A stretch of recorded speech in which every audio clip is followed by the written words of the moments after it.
Hello and welcome. Stream number 5 with the Emberpelts faction here in Cycle 24, Day 5. Good to see everybody. Hope you're having a fantastic Saturday, or I guess technically very early Sunday morning, depending on where you are on the planet. But today we have a little bit of an update for the Emberpelts faction. We've got a couple new buildings. Take a look in the wood tab. We have a large lumber mill, a large gear workshop, and a large smelter as well. So, some improvements to our industrial area, I guess, would be in order for today. And then I think that's probably the only really new stuff that got added since we last played, as far as I can tell. So that's going to be interesting to see. I think the other ones have been rebalanced as well. As previously, the base lumber mill for the Iron Teeth, of course, would have had the 2 beavers in it. This one just has the 1. And then I think the smelter might have been rebalanced as well. Not entirely sure. But we'll see what happens, see what we can get ourselves into. Last episode, we reconfigured this whole mess of an area that's supposed to be making food for us. And of course, there's still plenty of other things that need to get taken care of. We do have additional grills, so we can get our food problems hopefully fixed. Grilling up more bell peppers and all that good stuff. But yeah, we also made this absolute abomination of a place to put the end game wonder, the wonder of fire, and that's going to go right there whenever we get around to it. We're not quite there yet, but we'll let these beavers go ahead and get into what they do best, and we'll see what we can accomplish today. I do think we need some more in the way of water reservoir. Even though we have completely full storage, it's just fun to have big reservoirs, I think. So, the last time we played this map with the update 5 stuff with the Iron Teeth, we turned this into a big reservoir. I don't know if we want to do that again, necessarily, but that is an option that we do have. Ah, yes, number crunchers. Well, we are going to be putting one of those in at some point.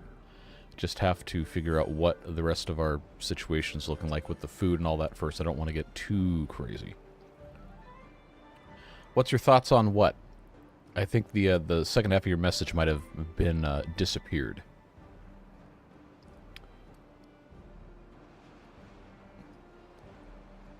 All right. So we don't really have a whole lot of food that's able to be harvested right now because if you remember, last time we had a whole bunch of zero food nonsense happen. But I think that's going to get fixed slowly as we work our way through the rest of this stuff. Remember that we did completely reconfigure all of this. We've got our juices that probably need to be prioritized by haulers, so let's go ahead and do that.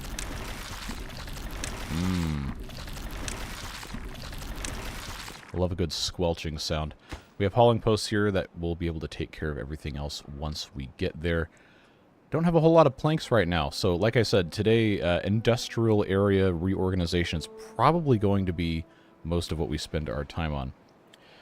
Alright, let's see what's happening in chat here. Thoughts on if they have lava for lava?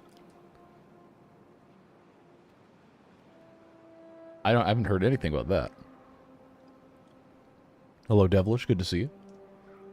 How did this start on time? Because for once I actually had the game loaded and it didn't crash when I tried to start stream. So that's how that happened. A fire reservoir. If you can think of a way to make that actually work, then sure. Okay, here we go. Hello, Devilish. 20 gifted memberships for 20 months of Beard Booster, I'm assuming is what that is, but thank you very much. Wow, who's got them? Happy Hago, Steven Weiblinger, Pruna Blue Pepper, Elzen. Hey, Elzen finally gets a gift membership. That's been a long time since that's happened. Sinful Gaming 18, Thriver Paul, Taunau, Nunn, Raz Zephin. Let's see, Yoda Knapp, Neth Dugan, Texas Carter, Frank Kemps, Andrew Johnson, Vince, Perpetuality, and Christoph, plus Sam, Skuld Saga, Guy with Interwebs, and Mr. Bear 42. Thank you very much, Devilish, for bringing those folks into the fold, or back into the fold, as some of them I recognize from quite a while back. Have fun, off I go. Well, okay, well, hate to have you come in and just have to leave immediately, but it is very good to see you. Thank you very much, Devilish. Always appreciated. So you're saying add a volcano mechanic. See, I don't know. Would that not be too similar to the bad water and all the contamination stuff? Or are you talking about something that would, when erupting, add landmass in the form of additional terrain? That might actually be interesting. 12:30 a.m. in India, awake just to watch the stream. New Timberborn series now that Update 6 Iron Teeth is done. Yes, that is the plan unless we get an earth-shattering new Ostrov announcement on Monday morning. Then, yes, I am fully planning on starting a new Timberborn series on Monday. Don't know when Experimental 7 is going to be coming out. I would imagine probably within the next month or two, but for the time being, there's still plenty of stuff we want to take a look at, for sure.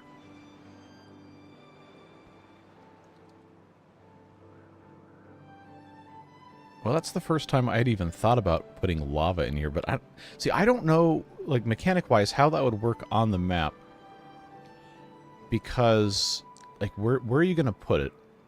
How are you going to randomize it? Is it just going to be, like, a very rare season, in addition to the bad tides and the droughts and everything?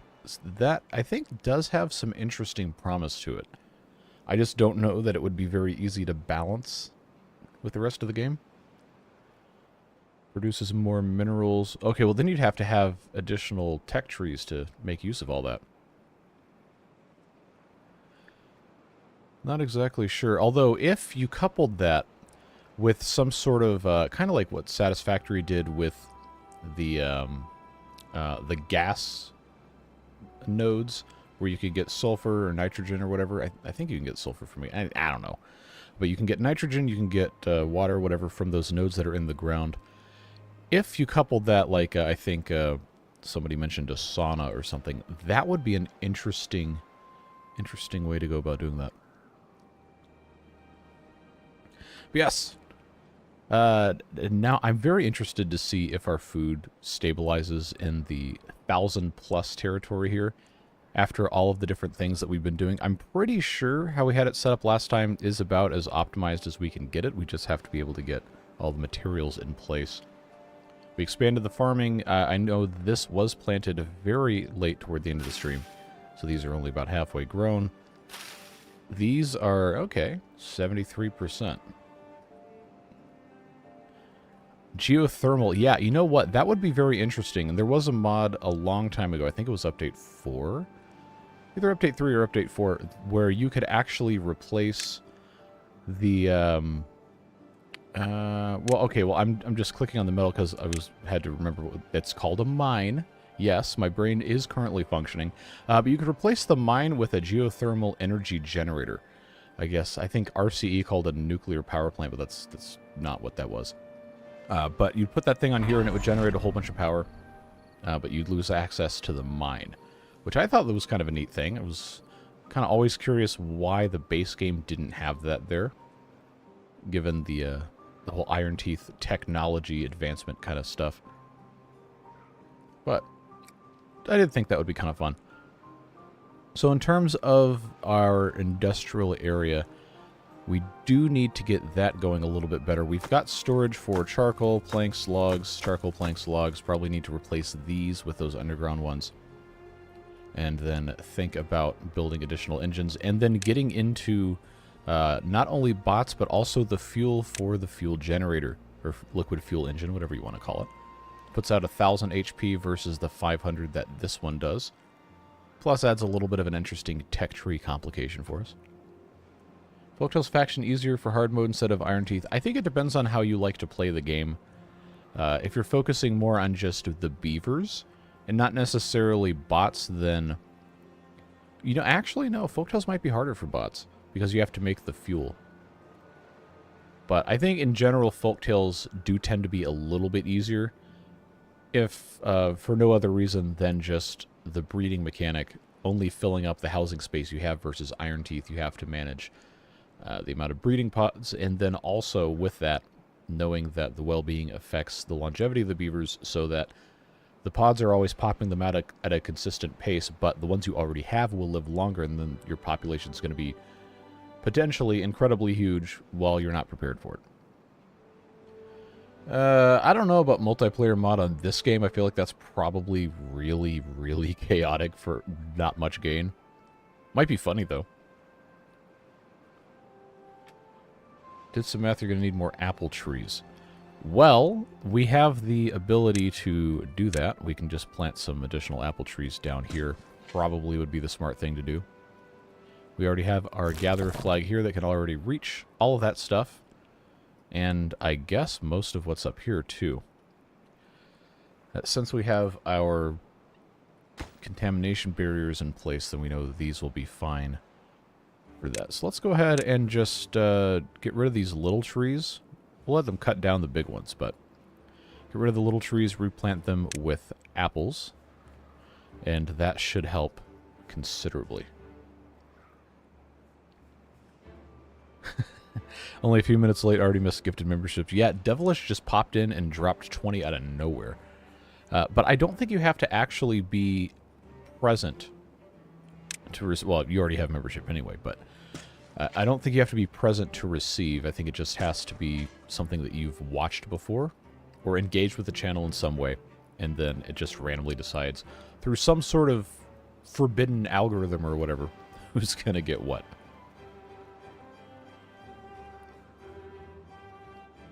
Yeah, so like I said, we're going to put in additional storage. I don't know that we really need a ton more, but definitely for logs, maybe one more for planks, and definitely some for charcoal, depending on how we want to run this stuff. Because right now, the engines do run on charcoal. And, oh, scrap metal and metal blocks also quietly becoming a problem as well. Well, since these two are already empty, we can just go ahead and get rid of those. And then put in underground piles in their place. Scrap metal. I'm not going to have 2 for scrap metal. I'll just have one, and then I'll have 2 for the actual metal itself.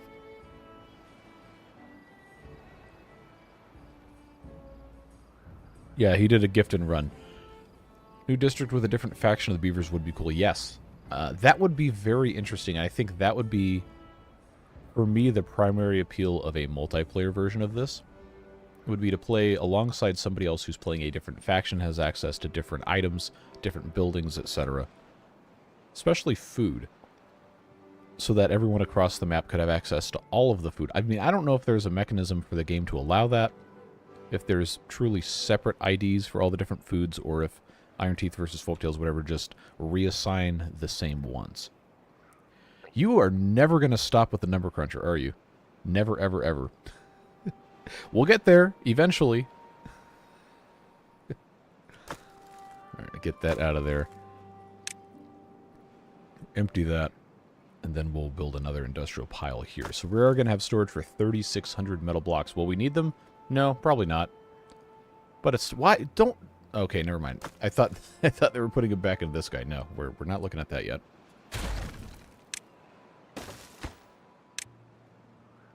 Alright, so that will take care of that, and then this is already empty for planks, charcoal, logs. Just go ahead and empty this out. Empty that out, although I don't think it has anywhere to go, so we're not going to lose any sleep just leaving that on the ground. It's going to be fine.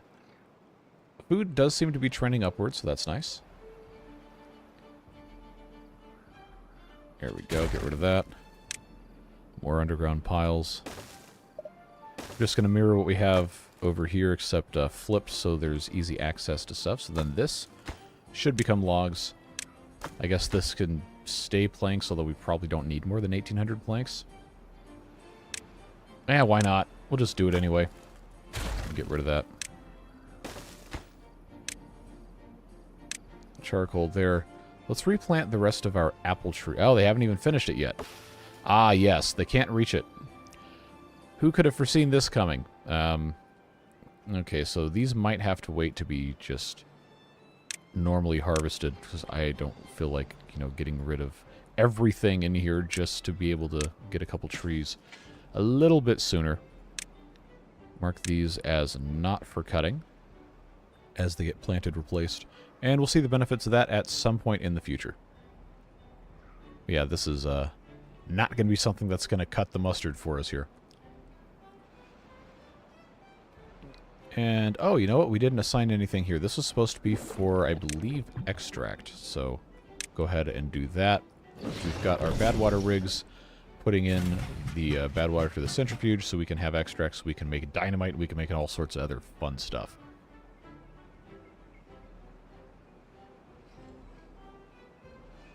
Well, happy early birthday to you. So that would be on the 7th, I think? Yeah. Set an alarm for today to see the number cruncher watching the VODs religiously, waiting for the day, and now it's here. You know, you guys realize that every time you ask, it makes me want to do it less. You can see it right here. We have the science. We have the materials. But do we have the desire? Do we have the desire to build the number cruncher? We'll see you. Have a good night. Thanks for joining.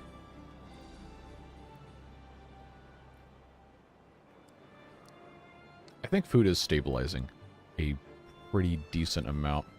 Although everybody is continuously hungry. I unfortunately don't have access to the pantry mod for the Emberpelts because I don't think that's been ported over.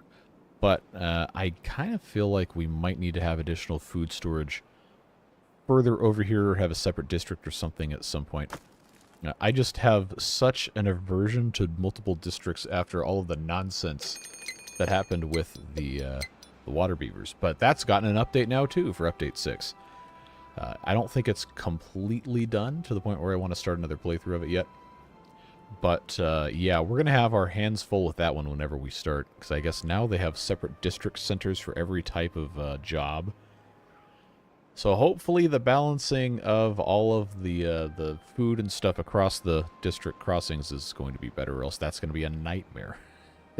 Well, water beavers is supposed to be just ridiculously difficult anyway. Water beaver apocalypse mode would be instant death, guaranteed. I feel like it wouldn't be so bad with the whole not having access to plentiful water in temperate seasons thing, because water beavers have the aquifer pumps. So at some point you don't even need there to be water on the map anyway, because you can just pump it out of the ground. But the problem with the water beavers is diverting water is very, very hard. It took us a long time, a very, very long time to get all of the diversions set up in our last playthrough.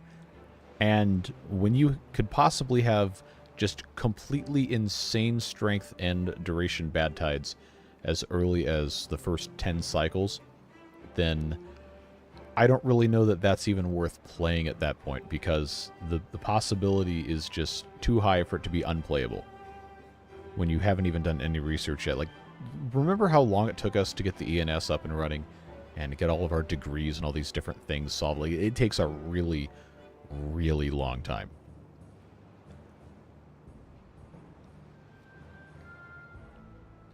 Ember beavers on the map that floods. That map, I don't know if it would work with Update 6. Or I guess there's no reason it shouldn't work. But remember, we had to modify that. We started, the Drowned Nightmare mode is the playthrough that's being referenced here. We started that as a video series in Update 3.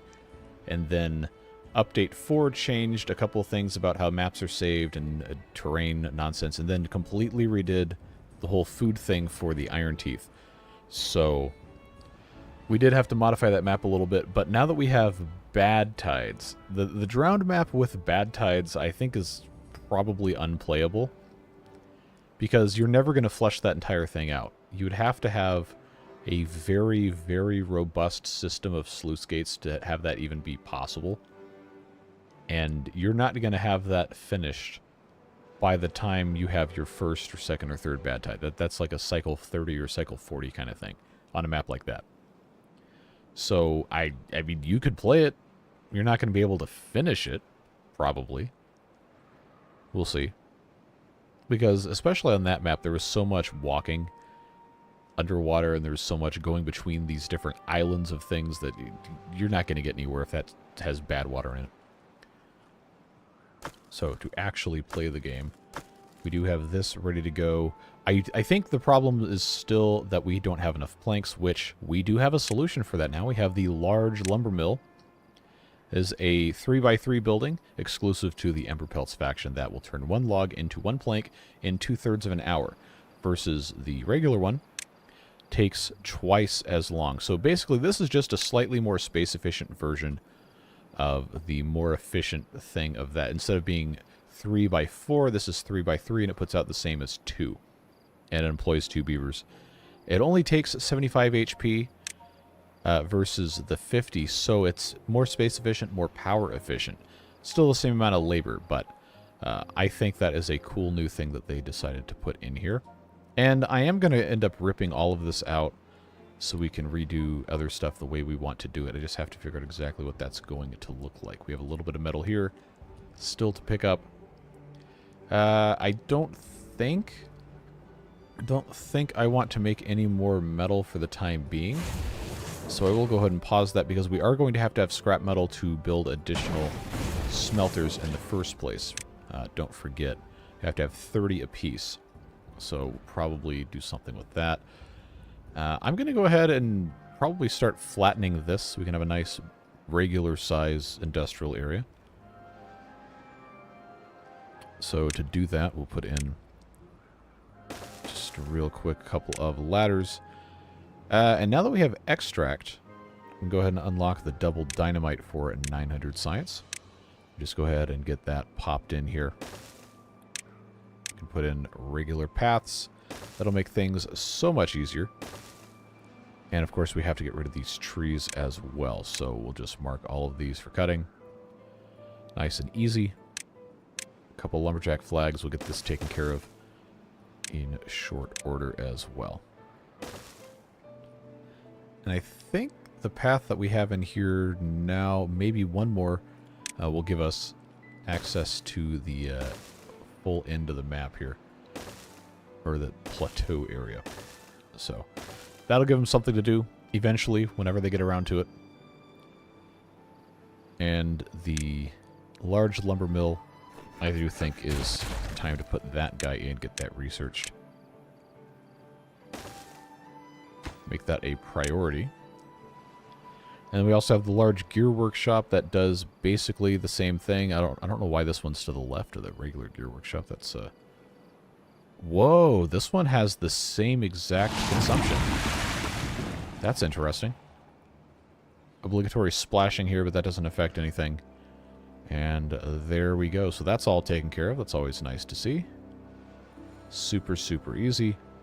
Got some more apple trees we can plant.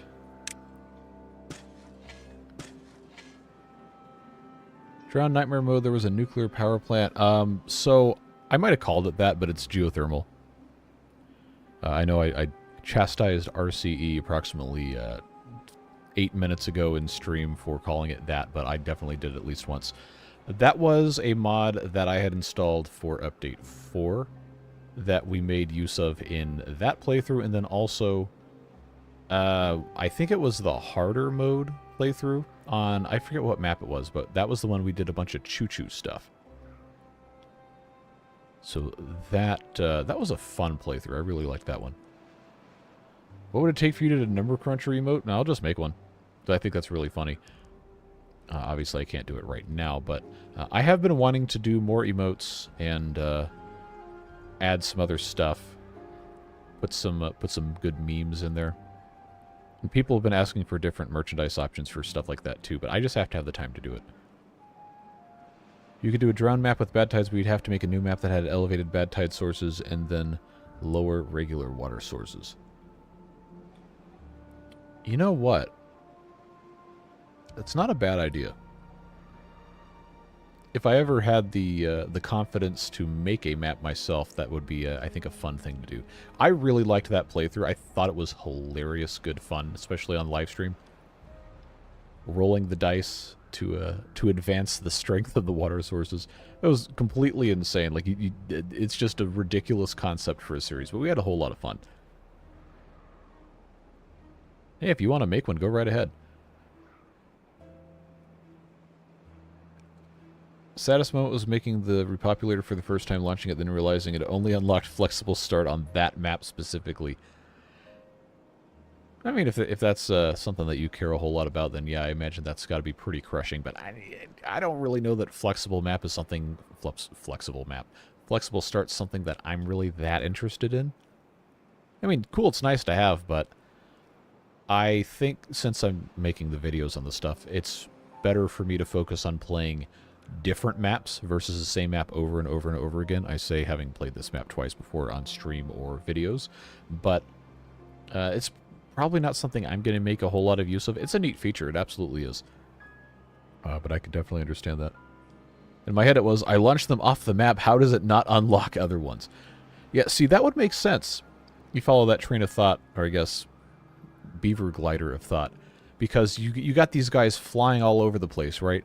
So why not just have the flexible start be, okay, this guy landed his glider somewhere, and you get to pick where it is. That'd be cool. Hello, just wanted to say thanks for the content. Just started playing and following along on the Folktales playthrough. Appreciate you showing everything you do. Thanks for watching, and I appreciate you being here. And that is part of the reason why I do my videos the way I do them, because I think it's very valuable as a new player of a game to have step-by-step, not necessarily directions, but the access to the train of thought from someone who knows how to play the game, or theoretically knows how to play the game, in my case sometimes. But it's hard now to find good tutorial videos that aren't just really, really obnoxious. Or maybe it's gotten better, but a couple years ago, I was like, hey, I sure would love to have tutorial videos for game XYZ or whatever. And then the only thing I can find is really terrible quality something, or they don't explain anything that's going on, or it just says, do this. It's like, okay, well, why? What does that do? Why would I want to do that versus doing something else? Or I don't even know what these buildings are. You get the idea. So I try to do stuff in such a way that is at least somewhat easy to follow for people. Can't promise I'm always going to do things the right way, but I do appreciate that you enjoy that. Thank you. Think you deleted the sawmills without the planks to build the new one? Oh, you know what?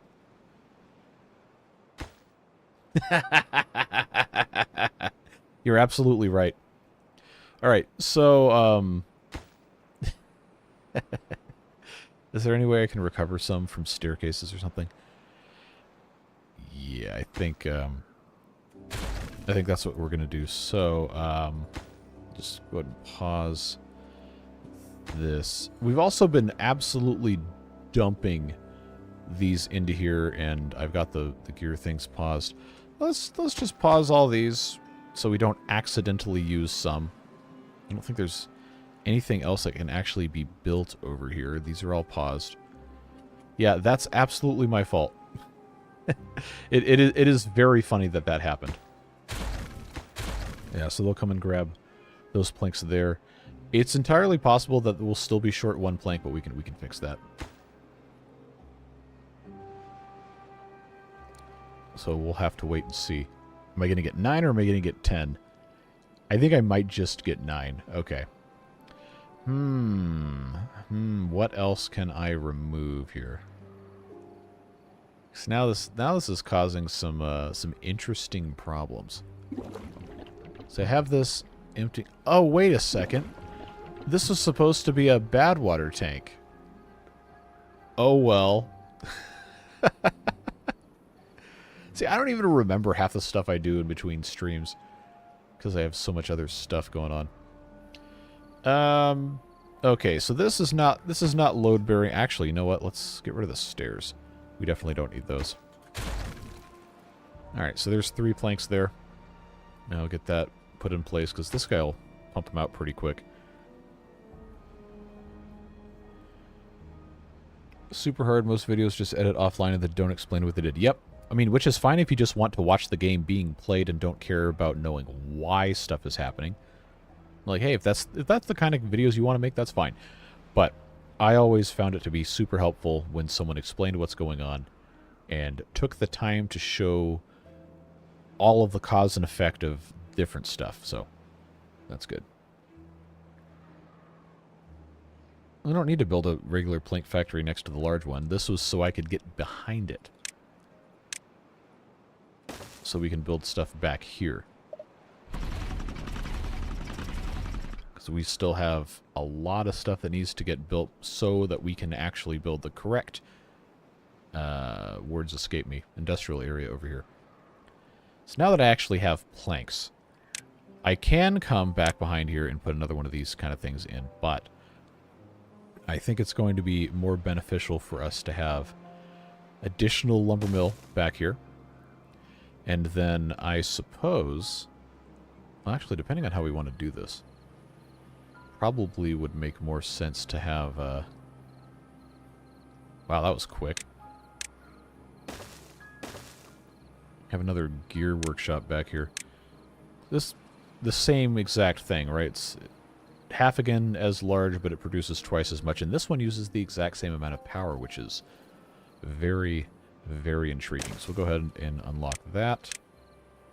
And then I'll go ahead and put another one of these engines here, just so we have access to all of that as well. But yeah, we really, really have to start making some more materials here so that we can continue expanding. That was the wrong one to click on. And there you go. Let them take care of that.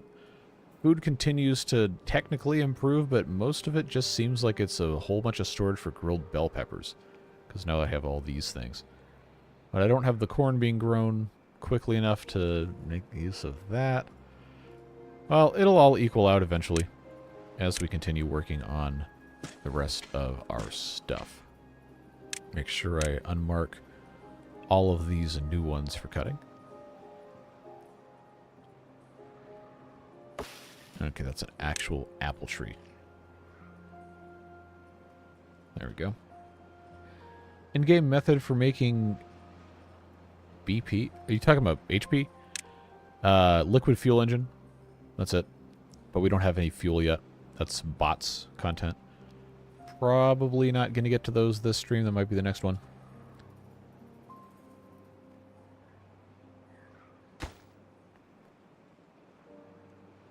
And now they can come up here with all of their explosives and the extract, and then we can blow all this stuff up, and then we can actually build everything that we've been wanting to build. Yeah, see, this is also part of the reason why we need a larger reservoir, because this is only after 3 days of pumping. We've already gone down 2 entire levels here. Not gonna cut the mustard, folks. Not gonna do it. And also, this is only a couple of source blocks, and there's plenty of other places on the map that have lots more. Like, underneath here, well, it's bad water now because it's a bad tide, but there's a bunch of different spots we probably could make some pretty good use of. And, again, what we had done before was we built a big reservoir here, and I kind of feel like that's the best thing to do again. I don't know. There's just... The bad tides really throw it off. Because then you have to do diversions and this and that and the other. And this wasn't really set up for that. Just watch Apocalypse and noticed water will not fall off the map behind a water source, so the upper diversion will not work without explosions. Yeah, I figured that out pretty much immediately after I posted it, and I think the first person who commented about that said something.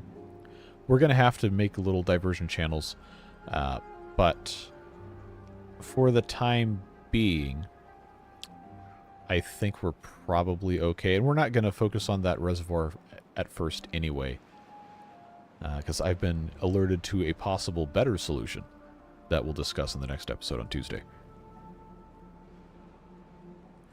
There are no showers, so no, we can't do that.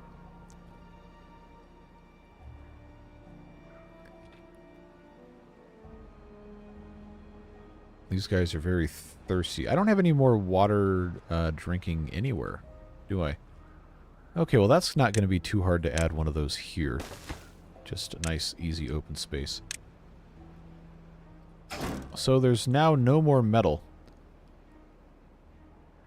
No more metal. Where did all my scrap metal go that we harvested? Don't tell me I've been secretly using it to do something else. 'Cause I don't think I did. Yeah, where did it go? Because I've got none there. Oh, I forgot these were a thing. Okay, well that's problematic. We already have three smelters, and I forgot that I didn't didn't have that. Okay, well. Scavenger flag still goes away. Don't need that. Now we've got to go get more scrap metal, which thankfully isn't very far. It's just annoying. Got some there, some there, some there. I'm sure there's other locations across the map that have additional stuff. This guy's just all by himself, all by himself. We got a little bit all the way over here, next to some good water sources. Lots of options. Flood the whole map and turn it into islands. Well, it's kind of set up for that, actually. If we had around the entire outside a big wall, would probably work. This is the exit area here. It definitely would be possible. Don't know if we want to do that. Yeah, we probably need to put a bridge over here, just trying to figure out the best way of getting across. Probably just straight through here, if we're being honest with ourselves. So I did 5 by 1. So that's way too long. I'm going to need a 3 and a 4, but I don't have a 3 and a 4. I've got 5 and 2. And we can use the science to unlock that. It's a little lopsided, but it works. Make our way across here. And then, of course, put a mine in. The problem with this is it does require pretty robust production of dynamite, which I think for how this is now, well, I have it paused, but these two will supply enough, I think, to have an almost completely full mine in terms of all that. So I can't unlock this yet. It's 4,000 science. And I'm pretty sure I'm going to get assassinated if I don't put a number cruncher in at some point in the next 5 years. So probably going to end up focusing mostly on that. This tank needs to be emptied, but it doesn't have anywhere to go, because I don't really technically have storage for this. I guess I should just put a second underground tank in. Either here, well, here would make the most sense. Just pop this in, and then I will move the extract to this tank, and then make this one bad water. That's probably going to be the best way to do it.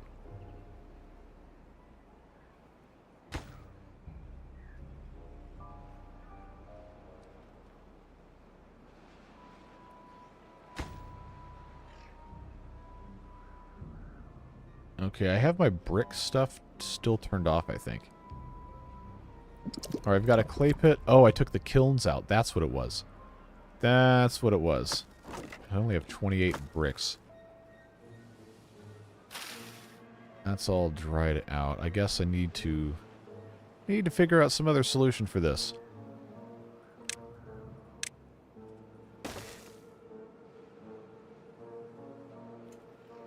So we'll do that.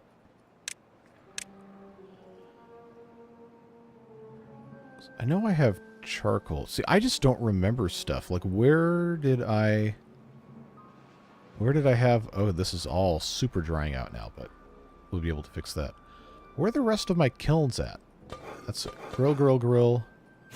Ah, okay. Charcoal. That's what I was missing. This one just needs to be making bricks. Which I think we can do, hopefully. These guys almost ran out of water here. Yeah, see, we really got to get that taken care of.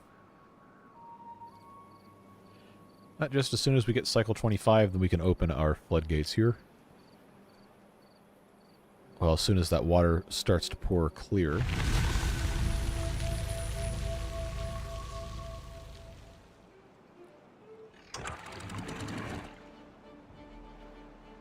Yeah, I like watching the contamination percentage go way down.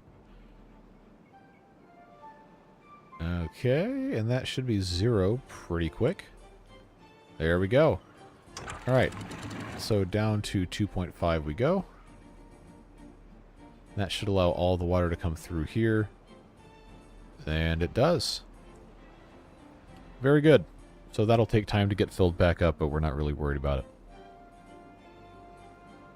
Anywhere near the mine to make dynamite? I mean, I could just put a factory here to make dynamite, I don't think that would be difficult. We just have to... Oh, they already finished this. Good. Avoid clicking on the beavers themselves. We just have to be able to build stuff over there, and I think we will at some point. I just would like to get this up and running first. We could keep expanding it, yeah, but it's at some point it's going to become not that worth it, depending on how you want to have things set up, because this method of construction takes a long time. What we've been doing. Yeah, those all facing that way, huh?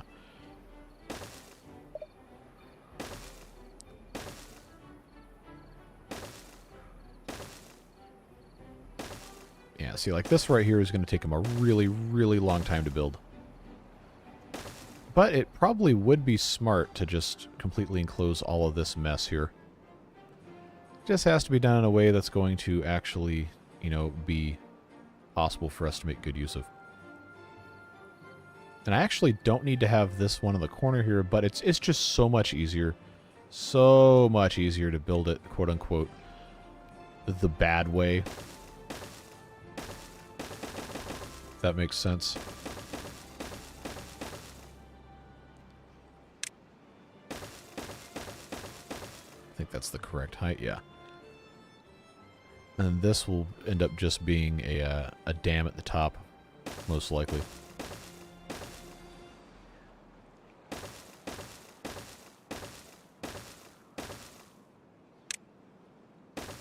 I don't think I need the 3 there, but that's probably fine.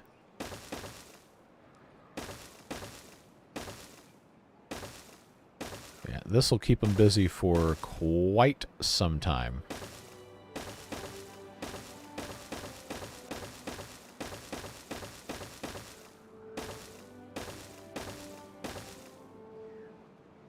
Oh, that's actually taller. Okay, well.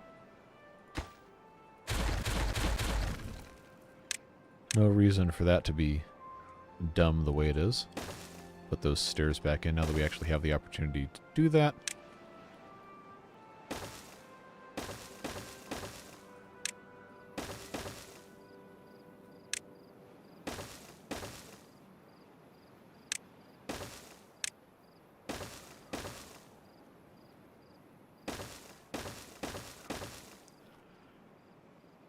Yeah, that'll work.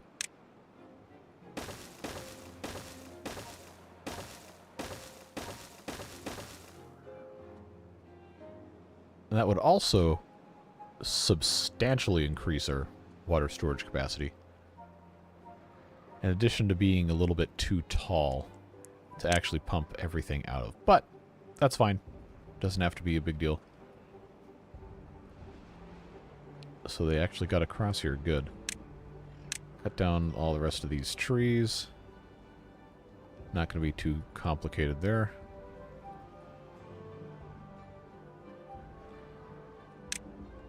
Then eventually we'll have this whole thing all figured out. So yeah, we are once again removing the up arrow, as it were. That's fine. Got more apple trees I can plant here.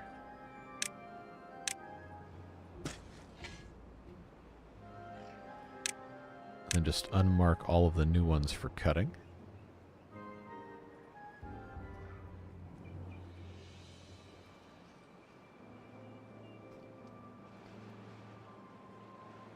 I missed dynamite placements. Oh. How did that happen?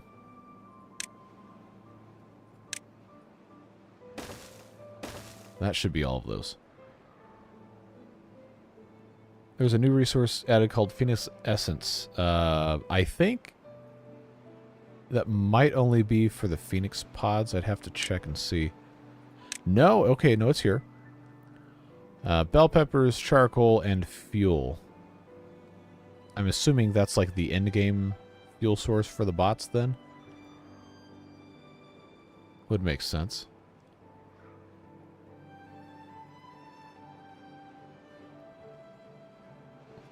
Hello, hello. Good to see you. I guess I should turn the explosives factories back on if I actually want them to make any. That might help. What are we waiting on? Oh, it's a gears. I wonder why I don't have any gears, because I have these things paused. Good job, me. And the explosives factories aren't making explosives because of why? It's a very good question. This one's almost done, so we can actually have all this transferred over. Got bots and they're not using it. Well, in that case, I don't know what to tell you, because this is the first I'm hearing of Phoenix since existing in the first place. This... oh, you know what? That's probably what it is. It's probably fuel for the Wonder of Fire that we're not quite to yet. Or Phoenix Pods, but we don't have access to those without downloading the alternate breeding mod. Alright, so now this gets to be bad water. Then this can get emptied and changed into a water storage so we can have something to drink. Turn that into a supply. Not a supply. I guess there's no reason to have this not be water storage as well. So that's fine there. Food continues to climb slowly. Very slowly. I see the builders are hard at work building this nonsense here.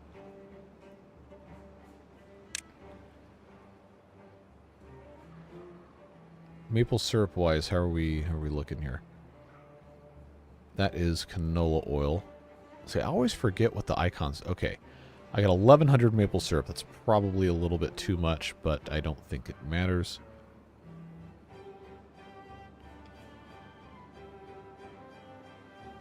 Okay, we actually do have bad water being stored here. That's good. I don't think you have a beaver. You do not. Remember, there are 1,400 names on that list now. So, might be a very rare event to see any specific given beaver name, regardless of what it was.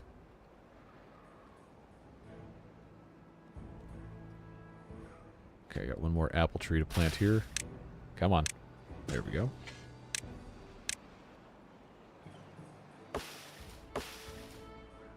Is this even in range of... Oh, the lumberjack flag can't even reach these two. Okay. Well, I don't think I'm ever going to be able to reach those, so I guess those are just going to stay there unless I built something in from this side, which I don't particularly feel like doing. That's fine, I suppose. I think we should be more concerned about not having enough wood to get the rest of this done. So let's put our... You know what? No, we'll just put ladders in. Ladders are better anyway. I put these ladders back in, then this guy can come in here and start... Wait, no, because there's another drop here. I always forget about that. Always forget about it. So if that's the case... I don't need to pause. What I can just do then is get myself a foothold in here with the help of explosives. And I can just put another ladder down there. Is it better to build suspension bridges for dam construction or just let them go one layer at a time? I mean, I could micromanage it if I really, really felt like it, but I kind of really don't feel like doing that because it's kind of a pain in the butt. Like, I guess I could put in like this here, but like what? That's not really helping anything. Like, okay, that's going to be able to build these 4 stacks really quickly, and that's about it. There's some occasions where it might make sense to do it that way, but honestly, sometimes it's more trouble than it's worth trying to micromanage this. And you just let them do what they want to do, and it ends up being fine.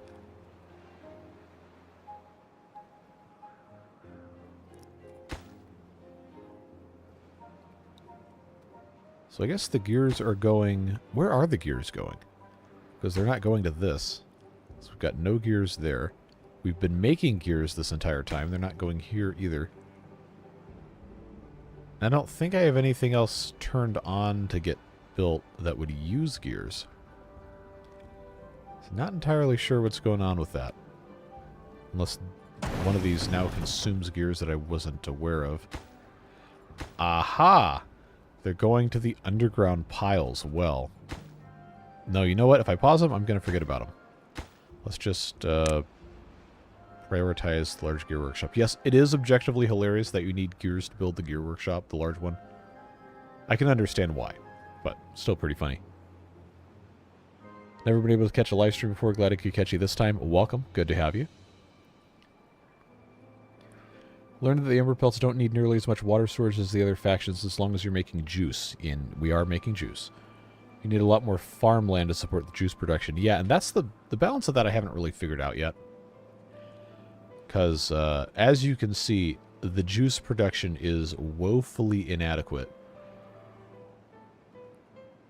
This feels like, for 177 beavers, this feels like way too much farmland. But because of the juices, it ends up not being that big of a deal.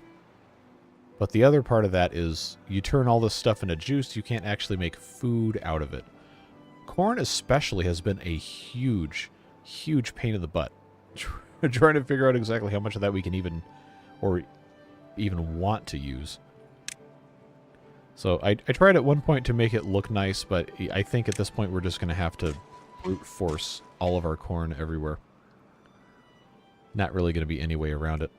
So, corn it is. If I have space to grow corn, I probably should be growing it.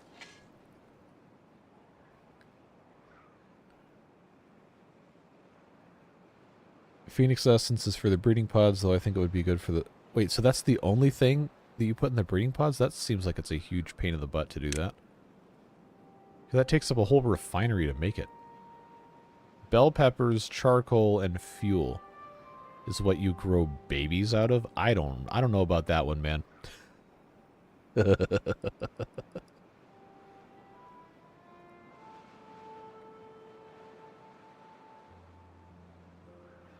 No, I know that the top layer of the dam. I've done that before, but then it just ends up being a thing where you still have to constantly manage it, and I don't really... That doesn't work for live streams because I'm always distracted. I shouldn't say distracted because the point of the live stream is to interact with people. But you know where I'm going. You know where I'm going with this. Water is good for you. Like, say, for example, if I were to do that here, then yeah, I could build this whole thing, but then I still have to go in at the end and do the top layer. But just to humor you, I guess we'll roll with this. That'll let them build pretty much this entire corner all at once.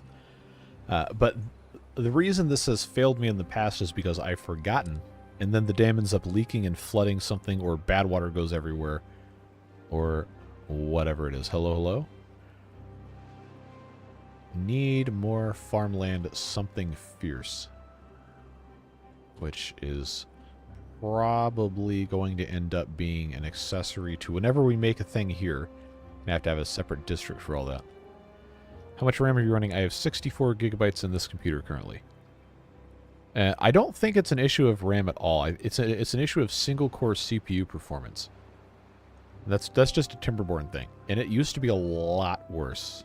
Like the original release of the game in 2021, I could not run more than about 200 beavers without it just being completely unplayable.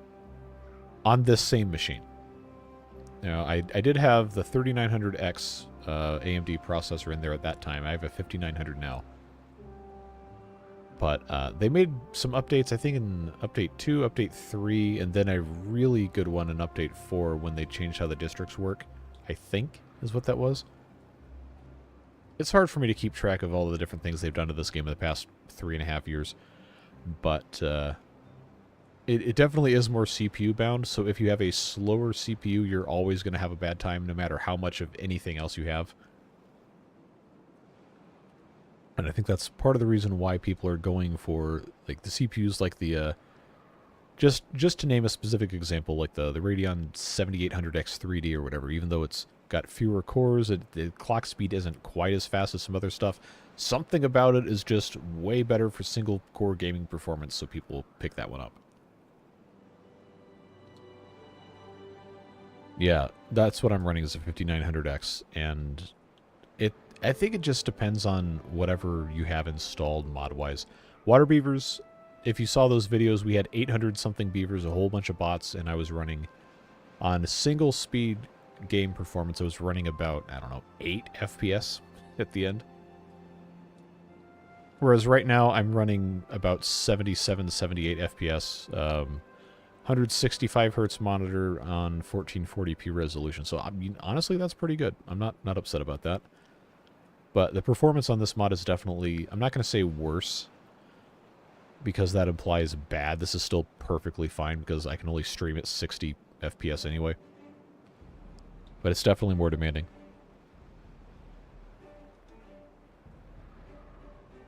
I don't know that it's as simple as just allowing multi-core access, because there's different factors that come into that, like what engine the game is coded in. I believe this is Unity. Different machine resources, allocations, stuff like that, and then the way the game itself is coded. I don't think you can just say, okay, we'll allow it to use all the cores. Like, there's some sort of fundamental change to the way the game is designed that has to be done for that to work.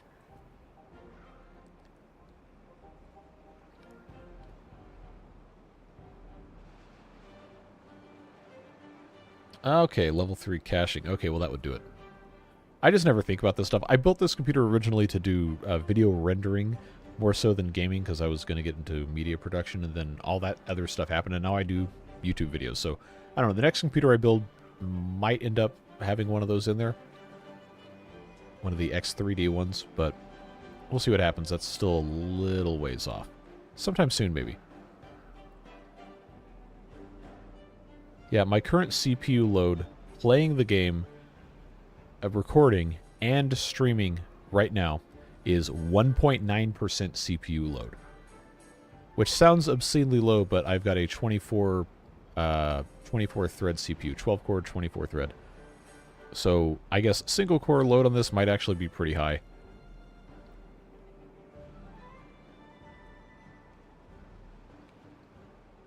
Yeah, no, that's fine.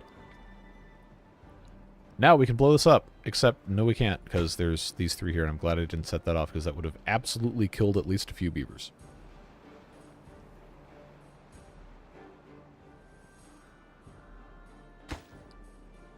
So these just need to have the builders brought in. That should be fine.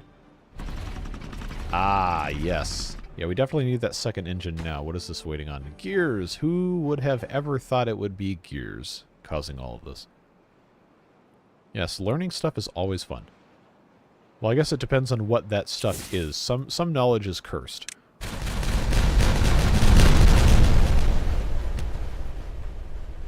Alright, well that was a lot easier than it probably should have been. Now we have all this space to play with for new industrial areas and all that fun stuff.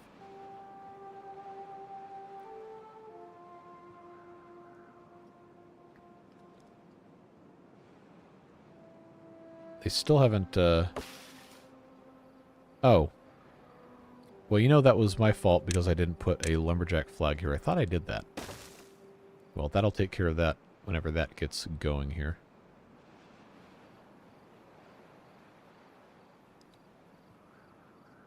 I do have all my beavers as builders, right? Yeah, I've got tons. That's fine. So now that's finished. I guess if we want to be doing that same thing again that I never want to do, but we'll do it anyway.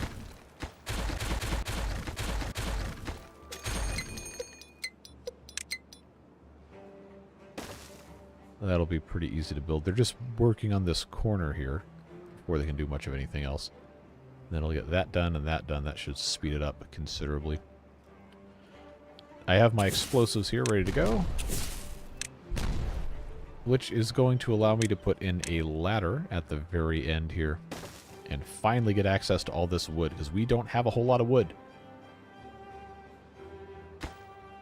That actually might substantially complicate things if I can't build a ladder because I don't have wood, because all of our wood's going everywhere else.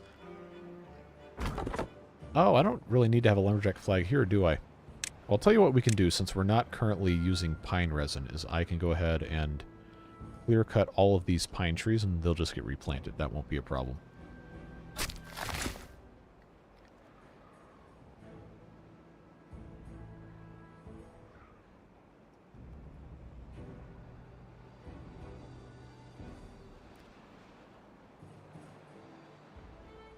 Yeah, this computer that I'm on right now will be 5 years old in May, which is a very, very long time for a gaming computer, quote-unquote.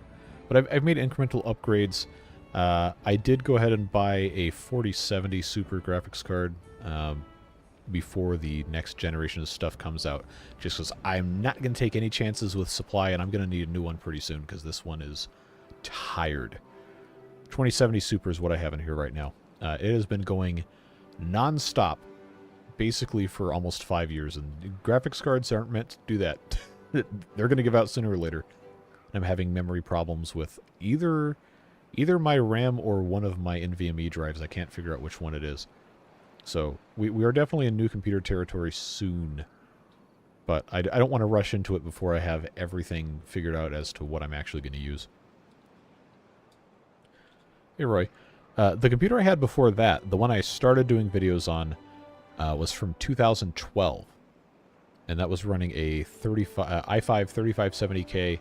I had upgraded over time to 16 gigabytes of RAM in that one, and that was running until I got my RX 580.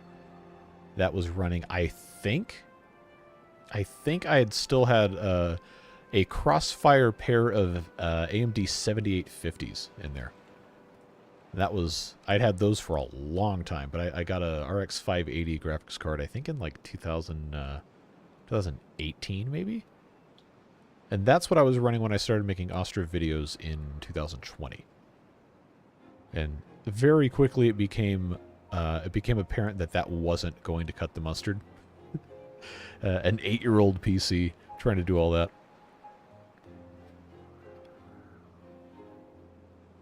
Okay, well, here's the thing about, like, the 980 Ti was a really, really, really good card when it came out. And aside from not having access to the latest DirectX whatever, it's still pretty competitive with a lot of the things. The 1080 Ti, I think most people would have considered the golden standard of you're never going to need to upgrade your graphics card ever again when that came out.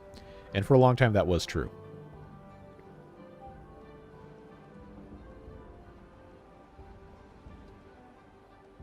Look at why AMD changed the naming scheme. Your guess is as good as mine.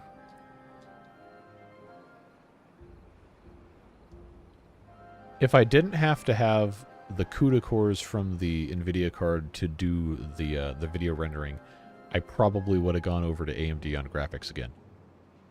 But NVIDIA's got that kind of thing in a vice. It's just so much better performance, it's not even funny for doing video rendering and editing and stuff.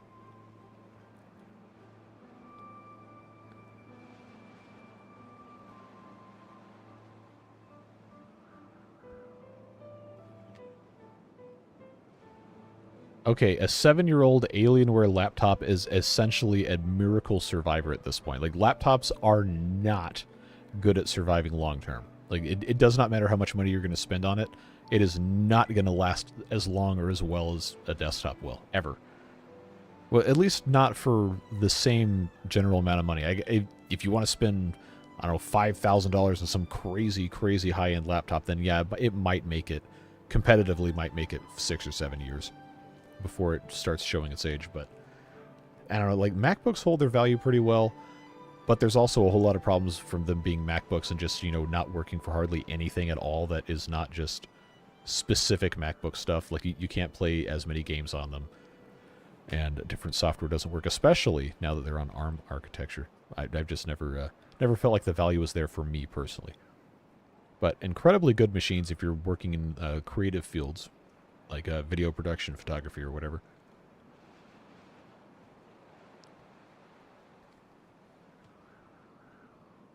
See, this is still an incredibly slow thing we've got going on here, but I think this is probably due mostly to the whole log situation rather than anything else. They can actually get to these I thought I had marked them for cutting, but I guess I didn't, so that's definitely my fault.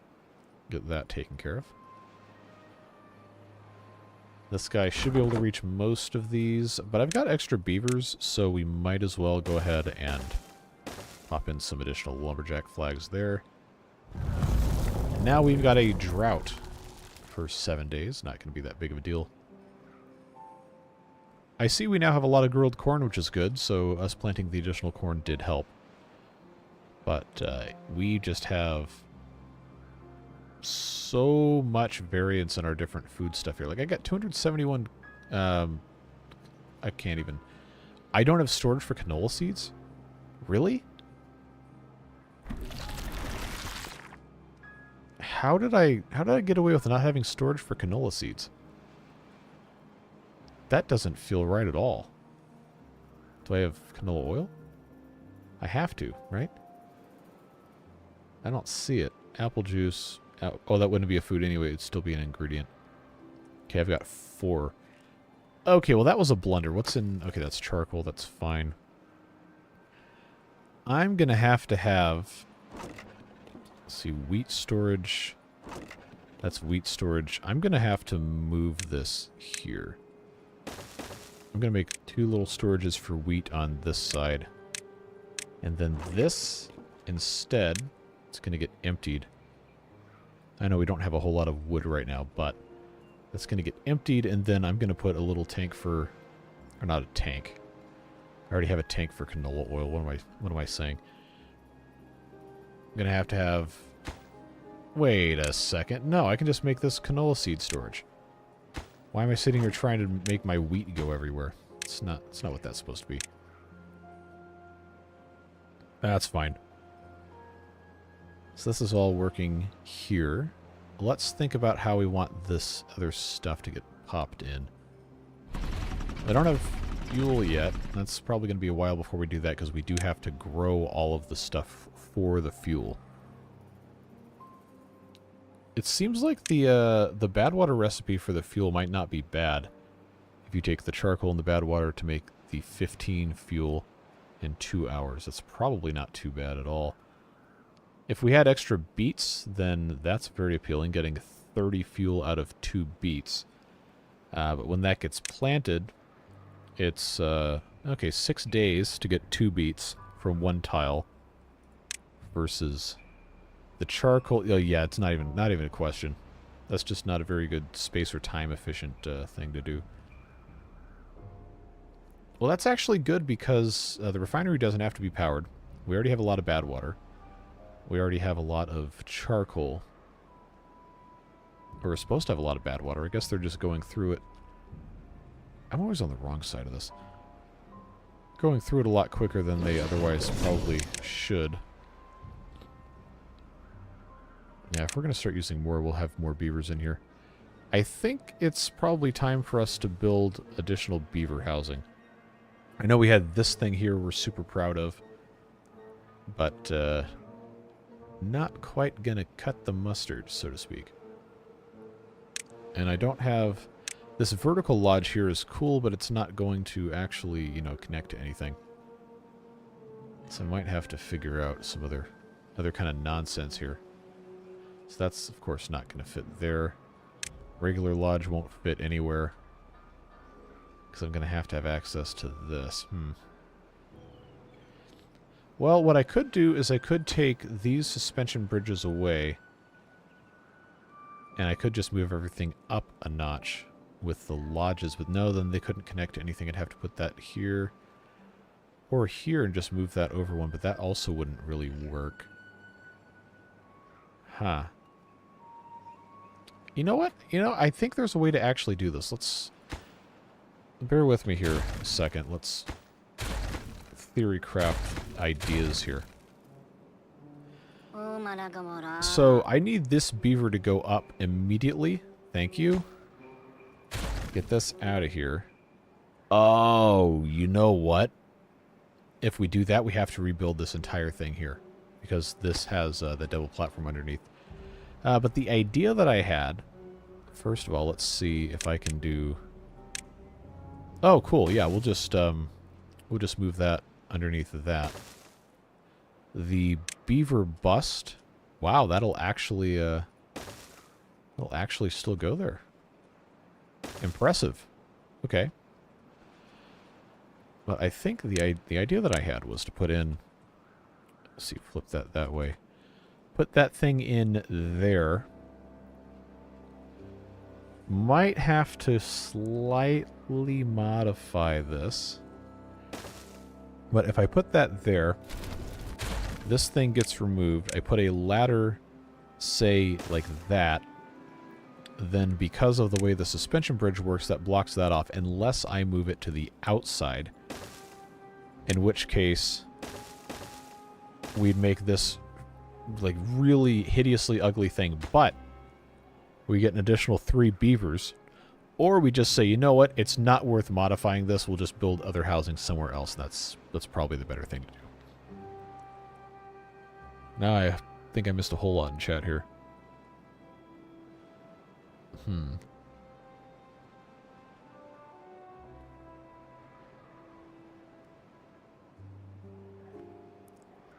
Oh, wow. Yeah, I missed a whole lot of stuff.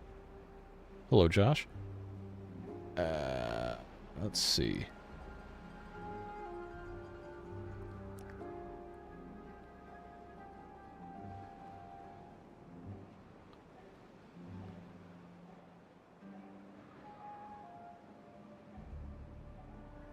You got a 3080 for 500 euros? Yeah, that is a good deal. That's a crazy deal.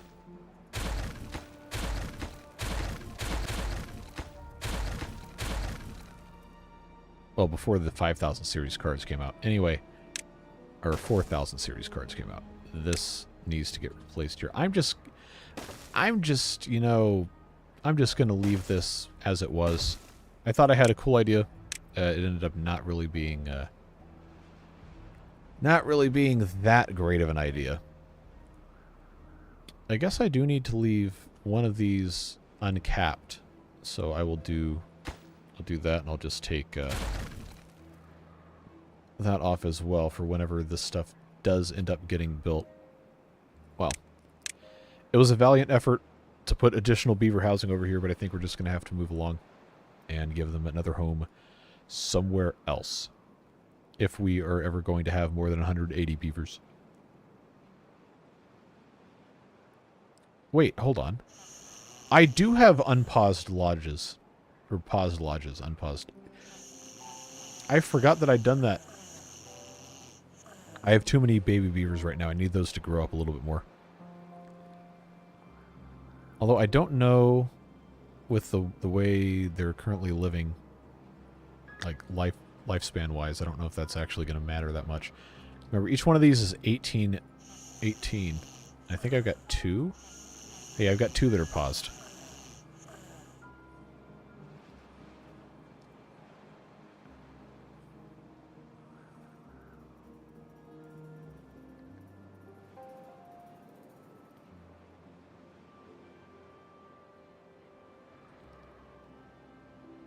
Second ladder piece needs to be rotated. The second one?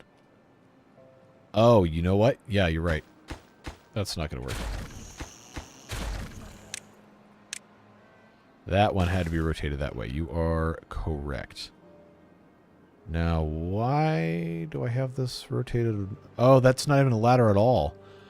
Oh, well, that's why that wasn't a thing. Okay. Okay, well, this one is going to have to be a ladder. At least one of them is going to have to be a ladder so they can get up here and build the rest of that nonsense, which we haven't even really started doing yet, which is fine, I suppose. All right, well, oh, we got a stranded beaver up here.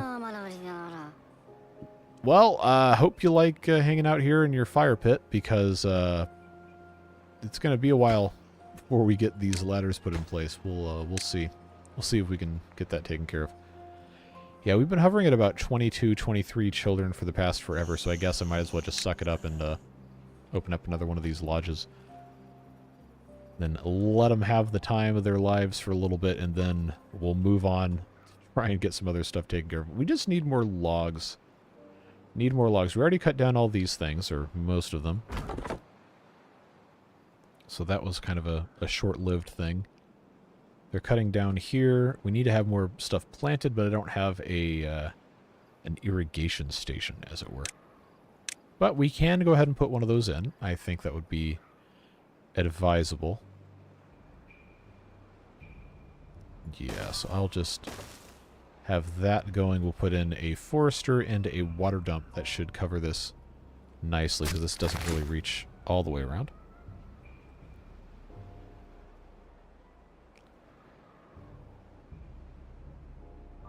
Yeah, I'm making an artificial pond. When we get there... See, they're still building all this nonsense. Because everything just takes time. Yeah, I'm gonna go ahead and get rid of that suspension. The guy just turned around. Yeah. Get rid of that suspension bridge. Put our levees back in like they are supposed to go. That is not where that goes. Nope, nope, nope. Come on.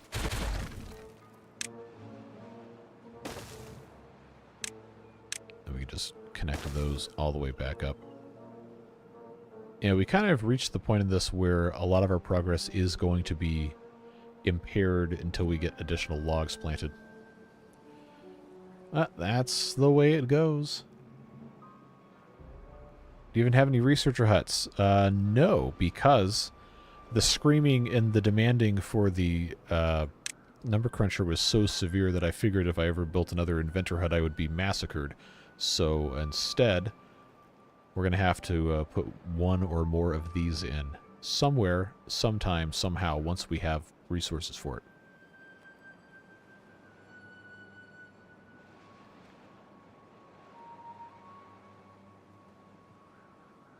There is merchandise with that phrase. There's mugs available if you want mugs. I don't know, I was looking at doing other stuff as well. But I do have, you can get an 11-ounce or a 15-ounce ceramic mug, or there is a 12-ounce enamel mug with the channel logo, and then it just takes time in a font called Lobster. I thought was nice. Mostly because the name was fun. But those are on, they should be linked under the stream actually. And a Fourth Wall makes those. So a whole bunch of YouTubers use those guys. And everyone who's bought the mugs has thought that they've been pretty good, and I was really happy with them as well. So that is available if you do want that. But I have some other stuff I'm going to try to get going in the next couple of weeks with different ideas. If I can get good sample quality out of it. I don't know. I take a long time to do stuff like that because I don't want it to just be a thing where it's, okay, well, throw your money at me. I don't like that. If you're going to buy something, I want it to be actually worth buying, which is why it took me 3 years to start selling merchandise in the first place.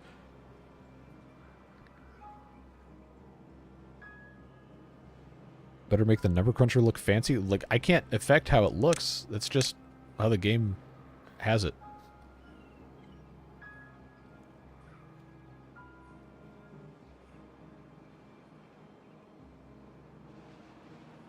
Oh, so the enamel mugs are actually magnetic? That's funny. I hadn't tried it.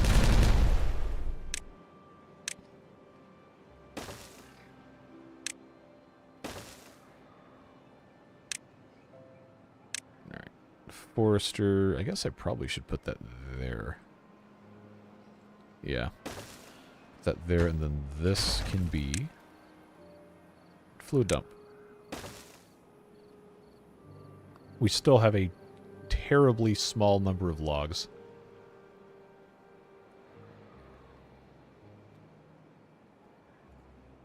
Can fancify the area surrounding the number cruncher with the decorations. Oh, so what, you want a number cruncher shrine?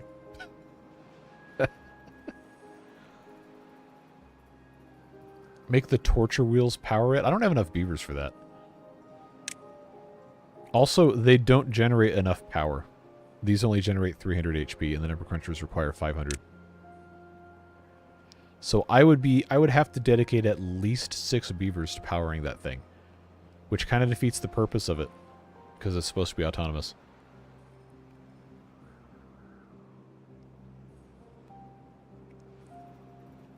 Alright, so we're going to zoom in on beavers here, because is this really the first time you've seen a Emberpelts stream?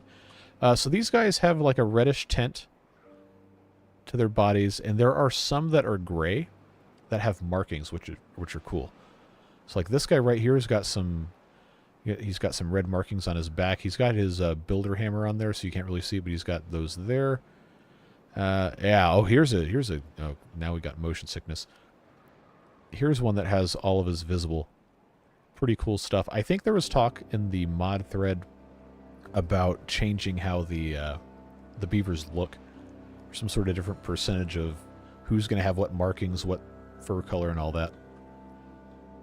The mod is continually being developed. So these large lumber mills, large gear workshops, and then we also have a large smelter we haven't built. Are new additions within the last, I think the last couple of days. Definitely since the last stream that we did with this. Hello, hello. We got everybody in here today. How about that? I think I'm going to, for the benefit of all of our beavers, focus on getting this growing additional trees. We just keep running out of stuff. Food is slowly catching up. We still need to be growing more stuff, especially as we get more beavers, but I think overall things are looking pretty good. It is a party today.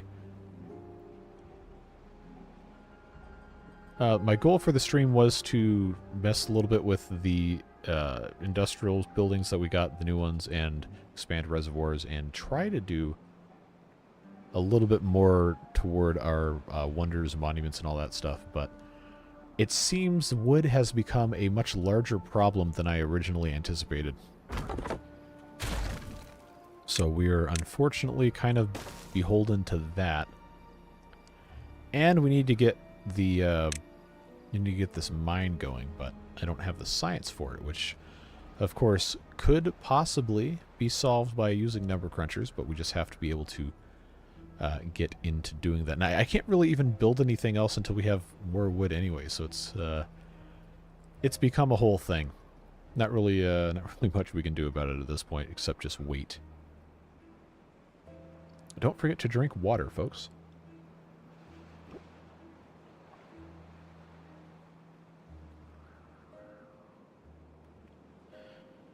We do have a lot of injured beavers, yes. I think we only have these 2 med beds, so that's going to be something we've got to take care of. And I suppose, given how this has progressed here, I'm going to go ahead and move these things back. And by move them back, I mean delete the replacements I built that were kind of in the way.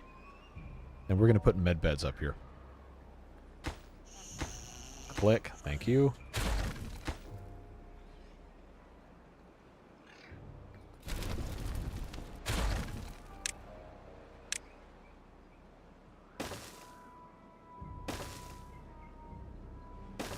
Now, with my luck, some beaver will get stuck in here, and it's going to end up being a whole thing.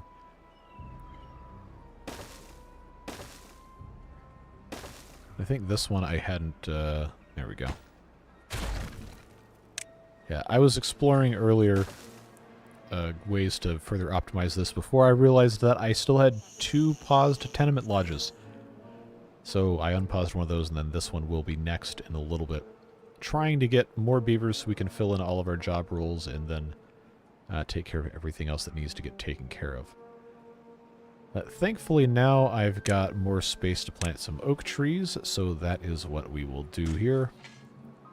And then continue down this way as time goes by.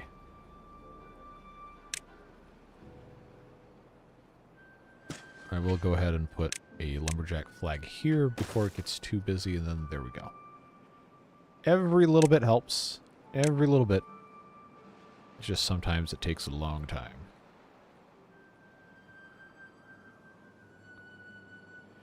I do have the first-person mod. I haven't tried it with Emberpelts, so I hope it doesn't crash anything, but I did get it to work in the end of the Iron Teeth series that we finished on Wednesday. Pause the reservoir expansion to get some logs. Well, I mean, we definitely could. We definitely could. But that's not going to cause us to get logs. It's just going to cause us to stop using them. So, if I just unhook that entirely, I guess I could just unhook this thing entirely. That thing entirely, and now everything's out of range. We just have to remember that we did that.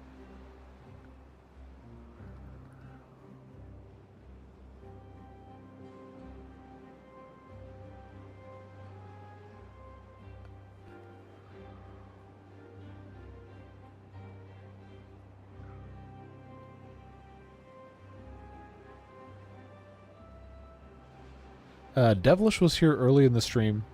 Came in, dropped 20 gift memberships, and then just left. Well, I haven't seen Battery, haven't seen Kurt. Okay, now we're cooking here. Gonna get this forester in place to get those things popped down.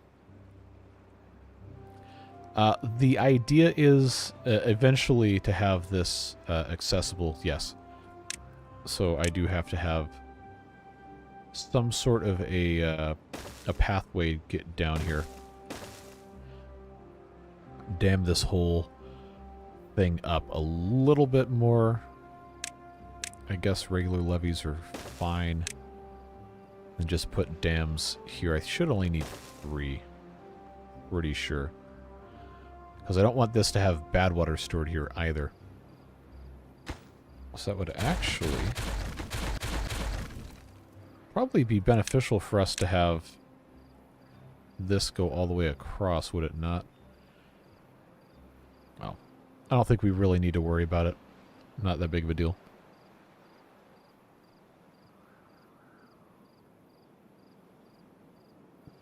I haven't had any feral Roombas in a while, no. Do you need a sluice at the bottom? No. I don't think so. It's just completely overflow. Although we could put a sluice down here. Well, it wouldn't be down there. It would end up being like this. It would be this tile here. Just to keep this filled up, but I don't know if we want to mess with that too much. No, I have the science to do the number cruncher. I just don't have the materials.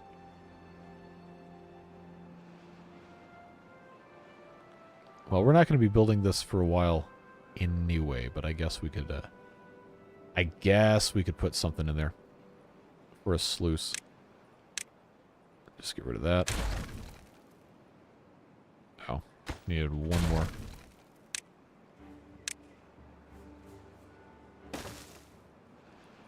This one just set to close at a downstream depth. Keep this filled up enough.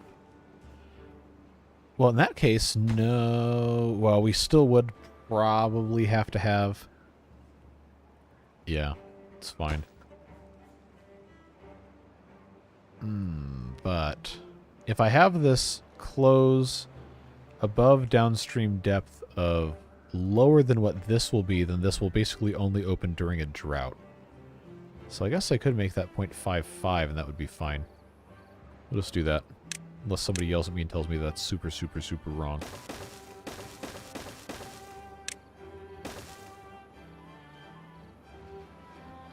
Yeah, because that would automate keeping this full while at the same time not having to be open all the time. And we could let the level get full enough.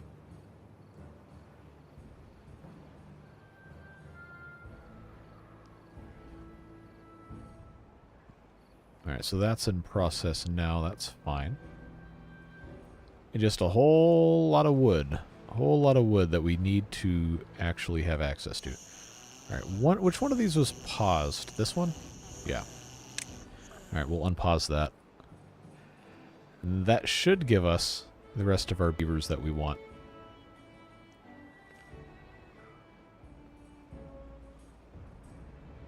No, I did pause the reservoir expansion. They can't get to this.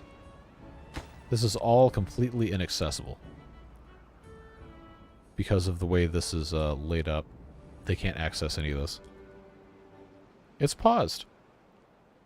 I'm not going to pause every single block. That's insane. But they can't access it. They can't get to anything.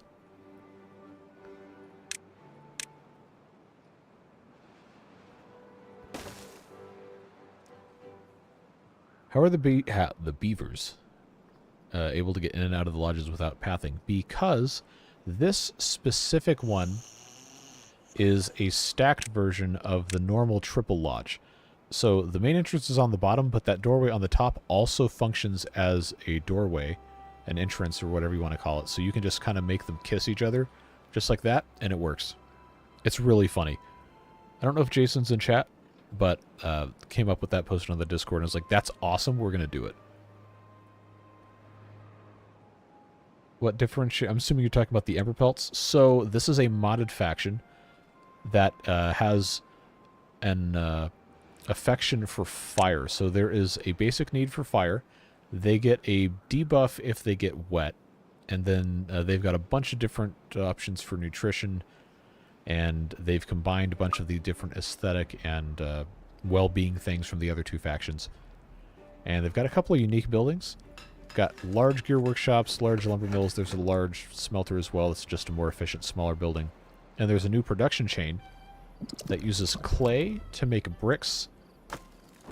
And you can also put, in this kiln building, you can make charcoal as well, which powers the engines.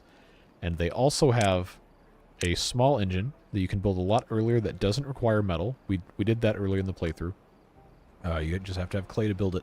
They also have a liquid fuel engine, and they've got more options for making fuel out of the different types of crops you can grow, and so on and so forth. Pretty cool stuff. And then they have the final wonder, the wonder of fire, like this, which is what's going on top of all this mess once that's taken care of. Can you do that with the regular lodges? No, because there's only one entrance. This specifically works for this because it has the two entrances. So one can always be an in and one can always be an out, or they can be both at the same time. But if you only have the one door, you're not going to be able to do that because they're not going to be able to get inside. The double vertical lodge will allow you to do the same thing because it has two doors. Yeah, it's a cool mod. It's currently being actively developed. If you're in the Timberborn Discord, it has its own thread, and you can check all that stuff out. But I am really enjoying these guys, and I want to do a video series on them. So that's currently what I'm planning for Monday. Unless we get the surprise Ostrov Alpha 6 update, in which case, good luck everybody else. I'm playing that for 2 weeks. I've been waiting for that one for a long time. But that is what I'm going to try to start on Monday. Different map, different whatever. This livestream series was really supposed to just be kind of like a pilot program for that, where I could see, one, if the mod is fun to play, two, if you guys like watching it. And so far, the overwhelming response has been very positive on this, so I think it would make a good series. How do I boost my water wheels? That sandwiched between two levees. I don't think you can boost them. I don't think that's something that's ever been possible. Unless you're talking about trying to do water folding or anything like that. And then I guess technically that is possible, but you have to be very careful how you build it. And I'm probably not the right person to try to explain it to you, unfortunately. We have a launch date for Update 7. Nope. And I don't think they're going to give one. They didn't give us any heads up on the experimental before. Now, as a part of doing the series that we just finished, the full release Update 6, I did get a start date for that, and that video was embargoed until that was released. But I've heard nothing from them about when we're going to get Update 7 on experimental. I would imagine it's probably going to be sometime this month or next month if they already put out a teaser for it. But we'll probably find out at the same time. I don't know what anything is about with the beavers, but they are fun. So I guess there's that. They are fun. It's a really well thought out mod. It's got a lot of the fun of each main faction with some new stuff.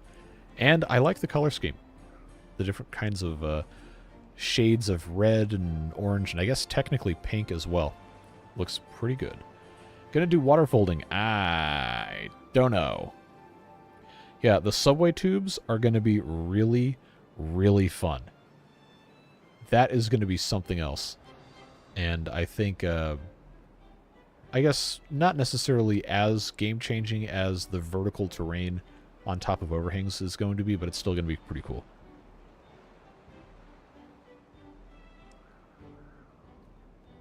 By the way, it's not shown, but you can get power from beneath the engines from the center square if you're into the whole underground power Really? Well, that's interesting. I hadn't ever thought that was possible.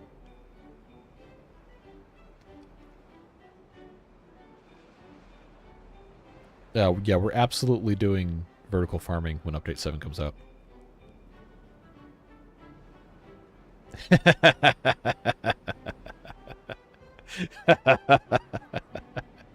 I see you, Josh. Can't wait to build a metro. Oh yeah, we're absolutely building beaver subways. Even though they crawl through the tunnels, it's not the same thing, but it's cool. The internet is a series of tubes. It's not a big truck. Oh, Jesse the Unending gifting 10 memberships. Thank you very much, Jesse. Appreciate you very much. I'm going to do my best to pronounce these. Slythe Sirish, Theory, DeBaker, Chihuahua Lover 9000. Is that Lanny or... Yeah, that would be an L. Towler 77, Eric Furbish, Thony Reef, Kelly, Runar Olson, and... Hey, Dinesh is back.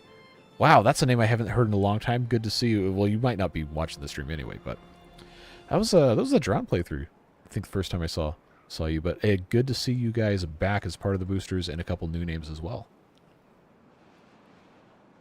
It's not a dump truck. You are correct.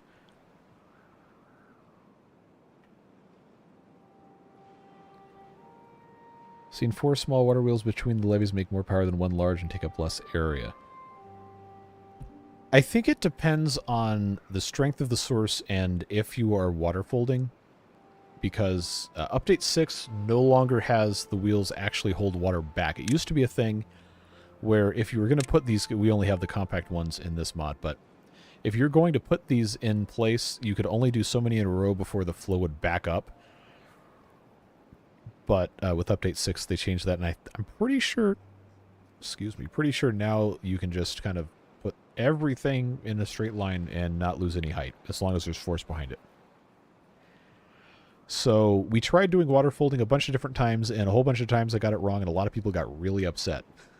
So that was kind of a meme for a long time of, oh, don't get into water folding. Like, it's not really that big of a deal. It was just funny because people got mad, and it made me laugh because what a ridiculous thing to be mad about. But I digress. Now we can get down here and we can start building all of this nonsense. Go ahead and pause those so they don't get silly billied by themselves. But the idea is that we can have this whole thing be nice and separated from all the bad water. And, you know, we have this little well here, I guess, if you want to call it that. I kind of want to just make this whole bit an extra reservoir. Might seem kind of stupid, kind of extra, but, I don't know, I like the idea. I like the idea, so I kind of want to do that. No real reason other than to just have something fun to play with.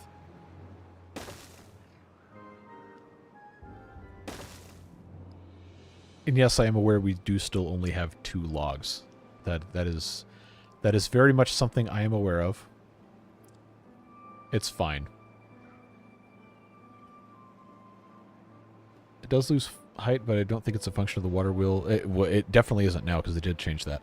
It only happens when you're working on the scale of the entire map chunks. Okay.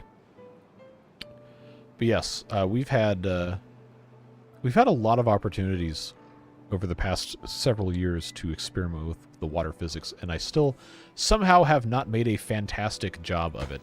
But it's fine. I am going to make these far enough away where they can't really do too much more building.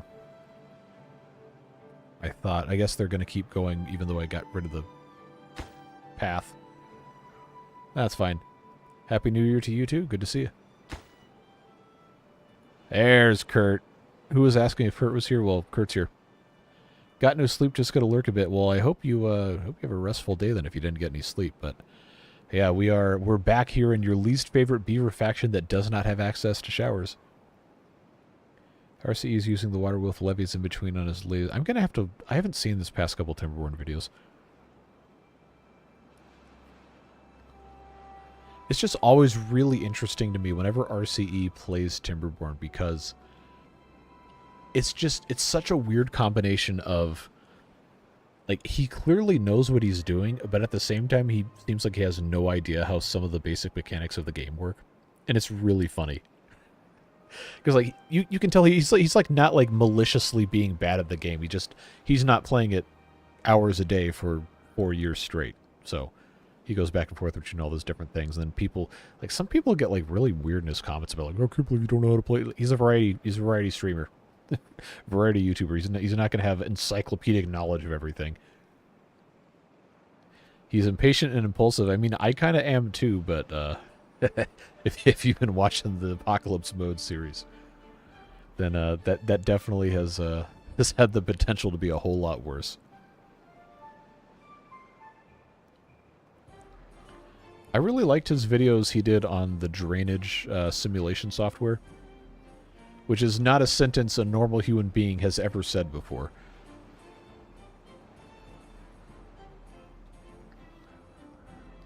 Anyway, we're still trying to get enough wood so that we can expand our industrial area a little bit.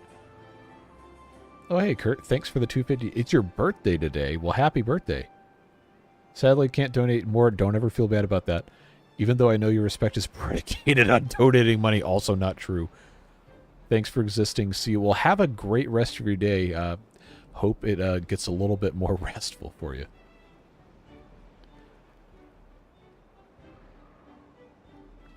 And look, everyone in chat's wishing you happy birthday too. See, we care. We care about you. Regardless of whether or not you send any money. Go have a shower. Yeah, there you go.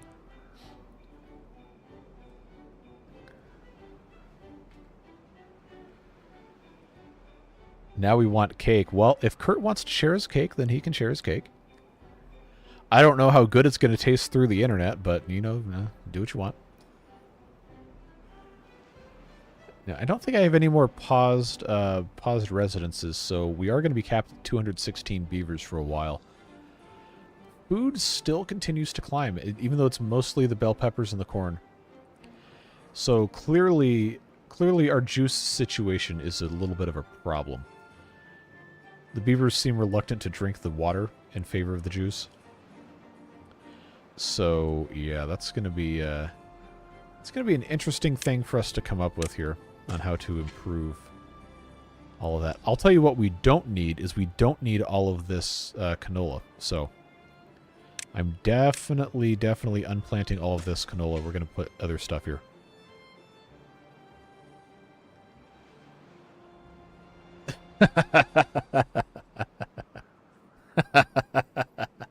That's funny, but that's a dangerous territory very close to I'm not reading that. So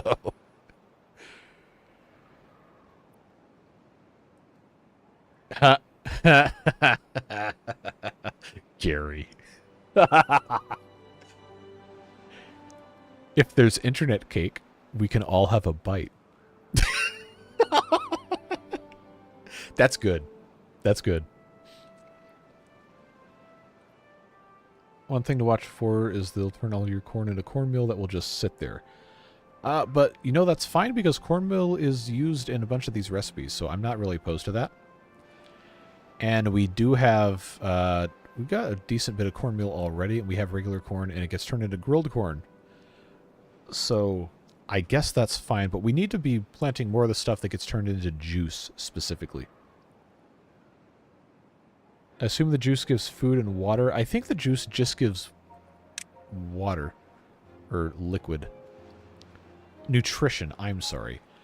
I think it does serve thirst and the nutrition stuff. But it seems like we don't have enough corn juice, which no surprise there. Stuffed peppers, multi-ingredients, no surprise there. But the rest of the juice, it seems like they've been able to keep up with pretty well. We just never really have enough juice present of anything just because they keep drinking it constantly. Cornmeal is only used for cornbread, is it? Cornmeal is just corn ground up into, well, like a it's not a powder, it's more of like a, well, I guess it technically is a powder. closer to like a flour. It's used in some more home-style American cooking kind of recipes as well as other stuff. You need raw corn for the stuffed peppers and the corn juice. Wonder if the engine supports a faction that has structures that don't get flooded, so even in water things keep running. So the Water Beaver mod actually mostly operates like that. And there is a parameter in the game to indicate whether a building is able to be waterlogged. We know this because of when the Water Beavers mod was being developed, there's a lot of discussion on what should and should not be allowed to be flooded. So that is a parameter you can adjust if you were modding stuff. I don't know exactly how it works, but I do know that it exists.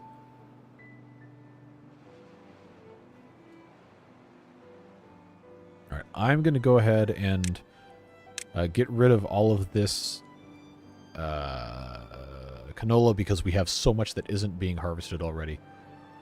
And I guess, I hate to say it, but we probably just need to plant more corn over here because it goes in so much different stuff. So, corn party, once again. So glad you don't have a self-cam. Find it very distracting and do not watch any videos with them. Yeah, and I don't really want to have one either because then I have to, you know, like, look presentable. Which is annoying. When I streamed on Twitch, I did have one for a while.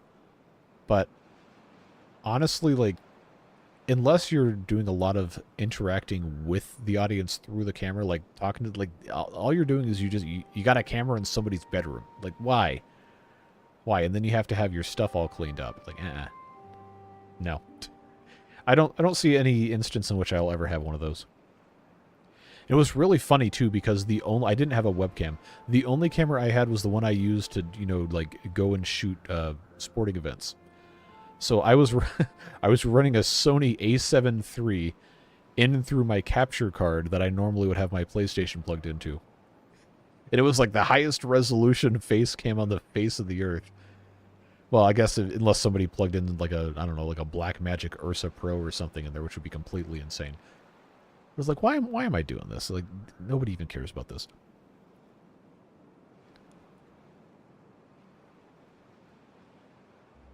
Love to see a faction based around that, not Water Beavers. Mod was ridiculous. Okay, so it definitely is, but I like it a lot because it's hilariously hard. It's incredibly difficult, and you know, you play Timberborn every day for 3.5 years, you kind of get tired of the basic stuff. But I do think there's a lot of opportunity for there to be a mod that isn't as deliberately obtuse and hard to navigate, that still incorporates some of those same mechanics that are really good. Yeah. Oh, Greg Tech. Yep. I played a lot of Minecraft. Somebody asked me if I'm ever going to do Minecraft content. No, I don't think so. But I played a lot, and I mean a lot of Minecraft in 2010, 2011, 2012, more or less. And then I was done with it. But yeah, some of the mods for that stuff that early on were just completely insane. Let's see, I played Industrial Craft, I did Buildcraft, Galacticraft, Computercraft, all that stuff. It was a lot of fun. It's just, I think I got enough out of Minecraft for one lifetime. I don't think I need to do it again. The number cruncher is not a solution to a log problem. But yes, thank you for joining the absolute masses of people who have been demanding number crunchers this entire stream.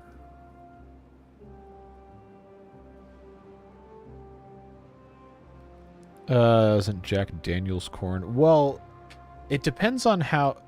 Also, aren't you 15? You're not old enough to drink that anyway. But a lot of the whole grain alcohol distillation stuff can be done with different types of plants. It just depends on how the process is done and desired flavor profiles and everything. But I believe... You know what? I actually don't know. I might as well look it up. Because, you know, you can have alcohol made out of wheat, you can have alcohol made out of potatoes, you can have alcohol made out of corn, you can have all sorts of different stuff. Consume responsibly and when you are of legal age.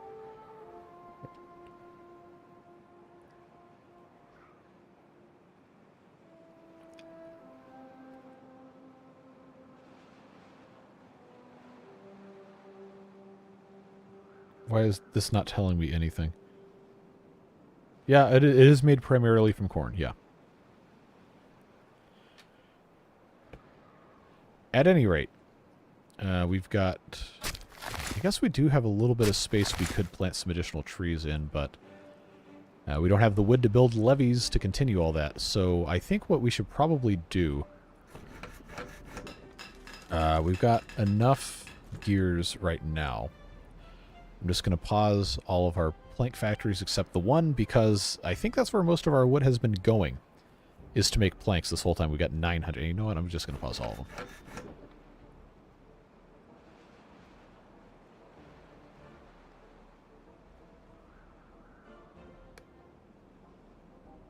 Joined in while driving, so no text. On the topic of merch, I'd like to see a thermal change mug like the current one, but when hot, the logo turns into a breaded beaver. I'm assuming that was supposed to be bearded beaver. Or perhaps a number cruncher. Yeah, if I can ever find that as an option without having to have them make like 100 of them and then I have to inventory and ship from my house, then maybe that's something we could do.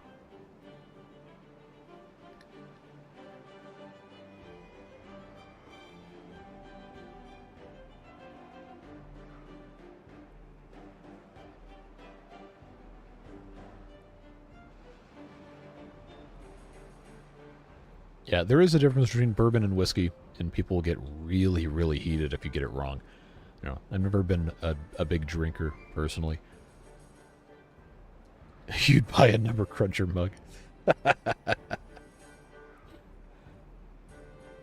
See, I'd have to think of like a creative, clever way of integrating it in there. I don't want to just make slop, you know? Breaded beaver. I mean, hey, you can eat anything you put your mind to it. I want to expand this industrial area, but I also want to have the wood to expand the dams. Which I guess this is... okay, now this is actually too far. So that's good. I didn't want them to get in there anyway. We just have to wait for the wood to get its numbers up, I suppose.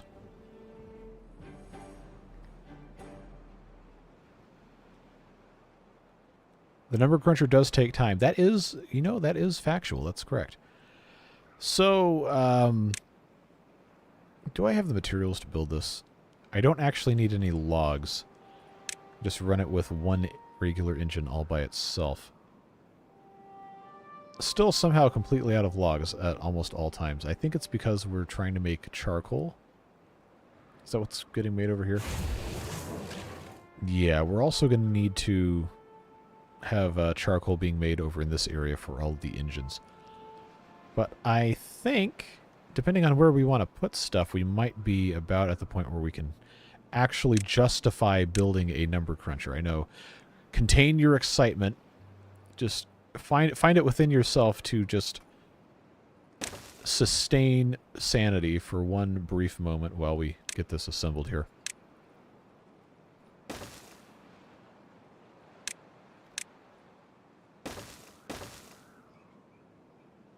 This engine, of course, runs on the charcoal, which will have to have a storage. Then I will just pop, I guess, makes the most sense to put right there. That's clay, that's dirt, that's charcoal. Yes, it's happening. Bask in the glory of the number cruncher, children. I say to an audience that is largely older than me.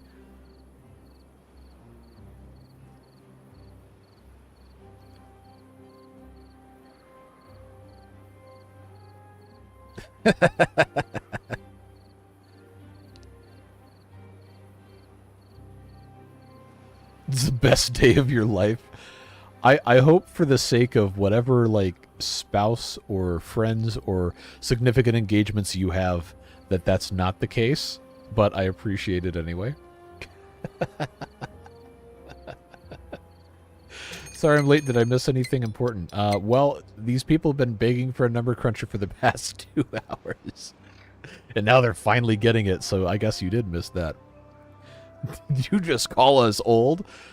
I mean, wait, we looked at the statistics together in that video. The majority of you are around my age. Probably about half of you are older. Just think, would you have felt this joy if you had built it the first time you asked? Exactly! Waiting is good sometimes. Oh, here we go. 10 gifted memberships. Beta Bri 42. Thank you very much for those gifted memberships. Let's see who's got them. Marcus Shaber, Shaitanya Lotta Home Serve, Tun, or is that Tauntaun? I'm not sure. I guess it depends on the language of origin. Hushman 56, Philosopher's Sage, Matt, Captain Rex, Mark Cunnington, Tururu, and I think that's all 10, I believe. Welcome to the boosters. Welcome back to a couple of you I recognize. All hail the number cruncher. Yes, at long last, the numbers are being crunched. Your prayers have been answered. Your begging has met its end. And now it's operating forever. It will run endlessly and generate numbers for us. Building number crunchers gets membership gifts, so you should build more. I mean, I need you guys to understand that's not how I operate as a person, but I appreciate it anyway.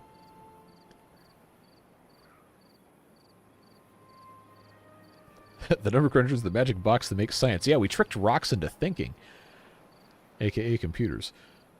Should have put the number cruncher to the very edge of the end of the stream. There should have been a cliffhanger. Oh man, that would have been evil. See, I was thinking originally I only wanted to stream for about 2 hours today, so we're probably close to the end anyway. But I am. It's funny. It's funny to watch you guys in the chat talking about the all the number cruncher cult stuff. Like, I wasn't going to build one, but I figured, you know what, might as well. Might as well make it happen. So that's good. Now we just need these trees to grow up, which, ooh, hey, some of these are actually ready to go. So that's good. And then we can finish the dam. We can do all this other stuff, but it's not all going to happen today. Not all going to happen today, unfortunately, but we will do what we can with what we've got, like we always do. I kind of want to wait to do major industrial expansion until we have these liquid fuel engines. Because it doesn't specify what kind of fuel. We can come in here with just the most basic recipe of the bad water and the charcoal and just go straight to liquid fuel engines. Which honestly might be the best way to go about it. And thanks to the number cruncher, we're going to be at 400 science before too long. So I think that might actually be a smart thing for us to maybe get into. Making some fuel over here. I guess we'll see what happens. If I put that there, I put that there, and then I put that there, that might actually work. Got a big chasm to fill here. I don't really have a lot of wood. What I could do, just put that guy in there, and then that guy in there. Is that a tremendous waste of resources? Oh, absolutely, it super is. Let's not do that.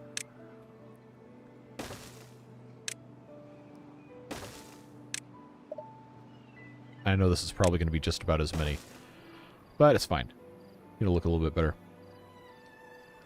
I dare you to destroy the number cruncher and then build it at the end. Oh, that would be evil.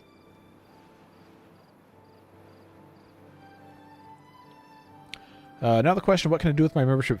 First time I have a membership on YouTube. So for my channel specifically, you'll get early access to videos. And since I post every day, it's not like it's that big of a deal, but you'll get them basically as soon as they're done. Everybody else normally gets them 10:30 a.m. Eastern Standard Time.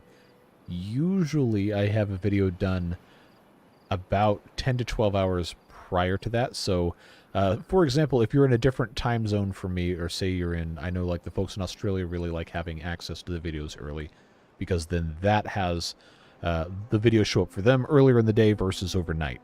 So that's a nice thing for those folks. But mostly the membership was a thing that I started as a way for people who'd been begging to give me money for a really long time to have an outlet to be able to do that.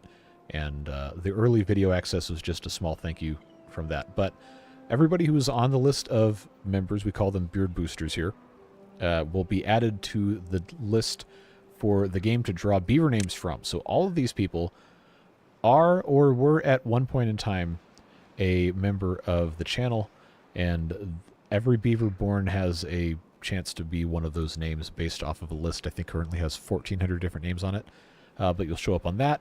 And then I'm not not going to use it as like a way to advertise for the membership, but I do sometimes post exclusive content, just little tiny things there. I'll ask questions about like things you guys might want to see. The previews for the merchandise were Beard Booster only things before that launched, and then if there's ever something like personal that I'm doing that I think might be kind of fun to share, like when I went to the Grand Canyon over the summer, shared some pictures with those folks. Took a train over the summer, shared some pictures of that stuff, I'm pretty sure. And if I didn't, then, well, I was going to, and then I forgot. But just fun little extra perks like that. Nothing earth-shattering, but a nice way to say thank you to the folks who support the channel and make it possible for me to keep doing this stuff. Hey, and Battery's here, too. We got everybody.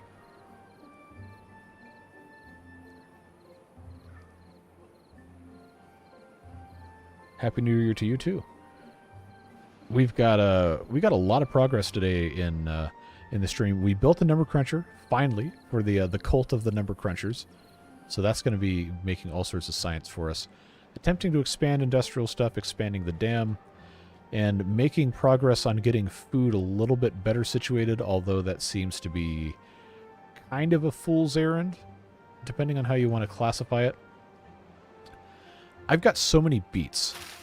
These are radishes. Where are the beets? I think I could probably get away with getting rid of some of the beets. But yeah, the amount of canola seeds that we have is pretty insane. I don't have a lot of wheat, so I do think I should get rid of some more canola here in exchange for the wheat. But they aren't really able to reach all of this. Yeah, so that's always unfortunate. I just need to unplant this mess here. The farmers can reach that, though. But I need to plant some more wheat. I just need more farmland in general. And I was going to move the clay pits somewhere else, but I haven't quite figured out what that's going to be yet. Yeah, well, when I stop at Buc-ee's, I post that for everybody. Because, you know, the cult of the beaver is powerful. You know what we need for... Oh, that's a cool idea. You know what we need for Ember Beavers? A portable flamethrower they could use to destroy items that are marked for destruction. Please post that in the Emberpelts thread on the Timberborn Discord. I don't know how viable of an idea that is, but I think that's really fun.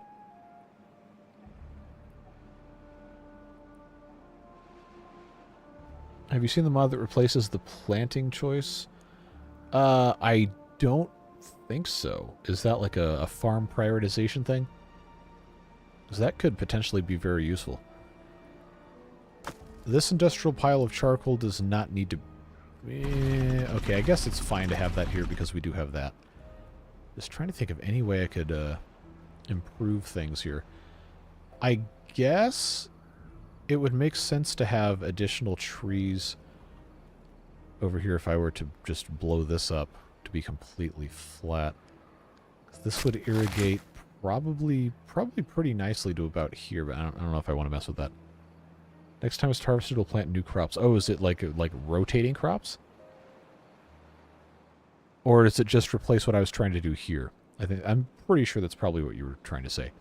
Is that it's just going to let you plant the next thing in advance and it'll automatically replace it. That would be very convenient. But yeah, I need to grow more stuff. I don't really have a good spot for it.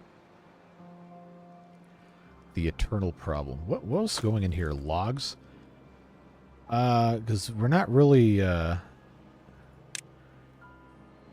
I guess we are growing these for logs, but these pine trees should be replaced with oaks if we're doing that. So that should be a pretty easy thing to do. We've got all these campfires up here. We probably should put somewhere else. I don't know. Yeah, Buc-ee's is very interesting. Okay, we want to fly around the map. Well, if I push the Q key, it'll rotate, which is kind of cool. I could just I can kind of like rudimentarily fly around like this is like the world's worst flight simulator by doing something like this. Pretty cool looking map. This thing turns like a barge, though. If you get motion sickness, I'm sorry. But, go. Yeah, Buc-ee's is like a tourist trap, a giant gas station, some places have a car wash, and an entire food court all smashed together. And everything is themed around beavers. So, it's kind of gotten to the point where it's more popular than it's worth. People just mob the place. Especially if you're traveling around the holidays. The last time I went in would have been maybe like 4th of July weekend almost. And oh man, that place was full. And keep in mind, this is it's a big place. Some of them are 40, 50,000 square feet. Or like the size of an industrial warehouse. And it's just filled with merchandise and food and people absolutely everywhere.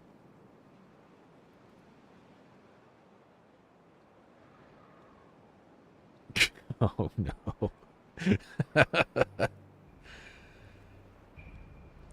How about using where you had the reservoir last time as a farming area? It's mostly flat and already has a place to dump water.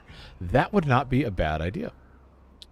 We would just have to do a little bit more terraforming on this stuff. And I would want to still have a little bit of a reservoir over there, but I think we maybe could make that work. That sounds like a next time thing, though. As I'm trying to figure out what else we can even accomplish in the rest of the stream. There's a reason you're not cutting the oaks, but we are. These are apples. These are apple trees, which we're using to, well, get apples.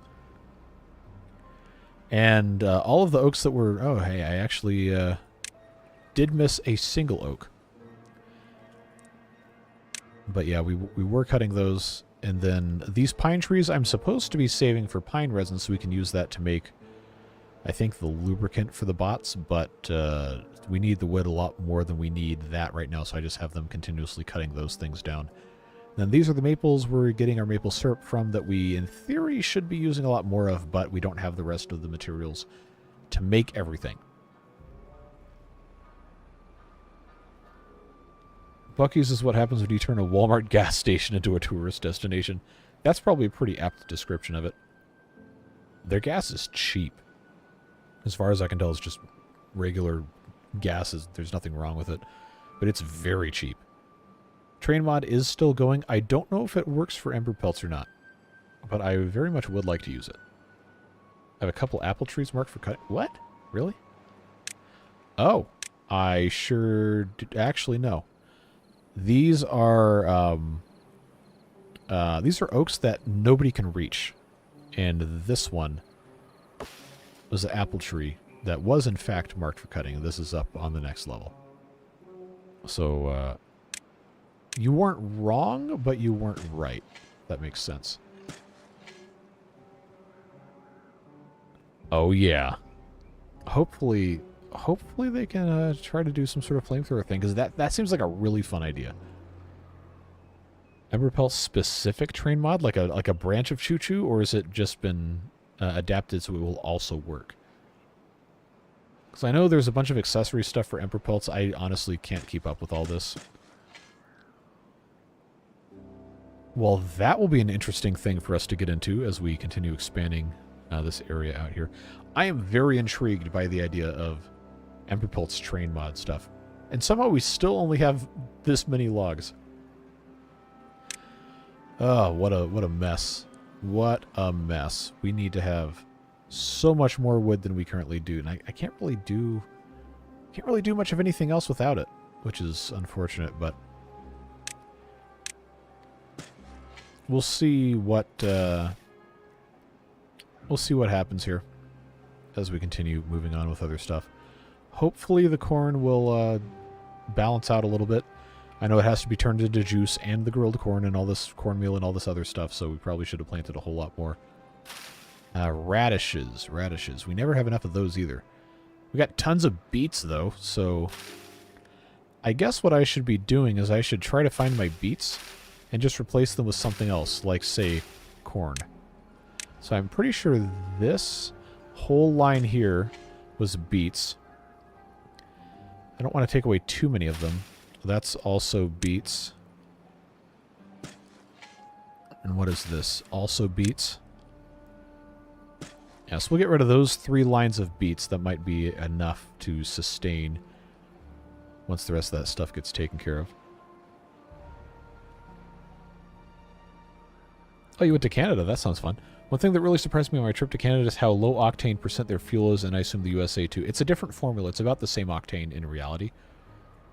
But there is a separate formula that is used to calculate in North America the octane rating of the fuels.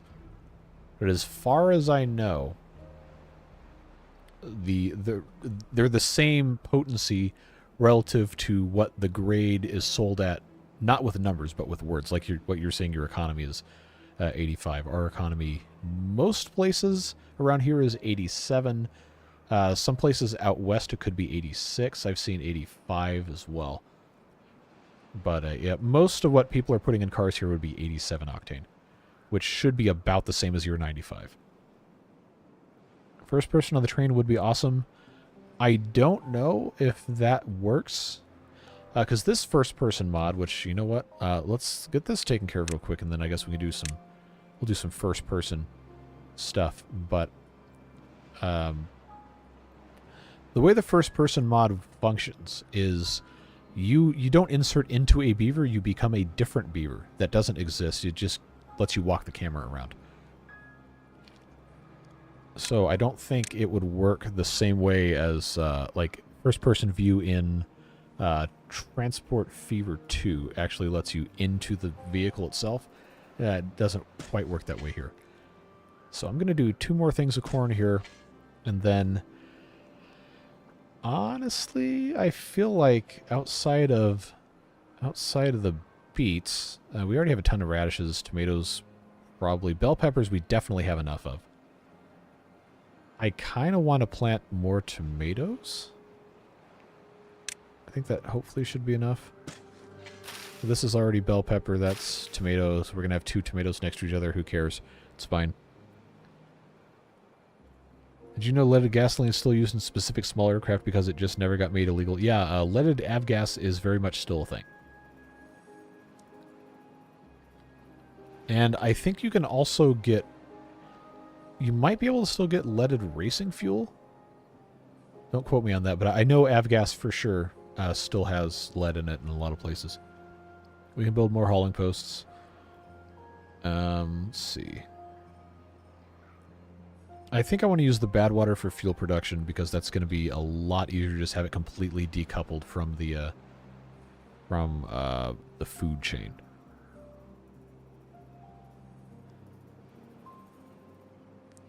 See you, Battery. Thanks for being here.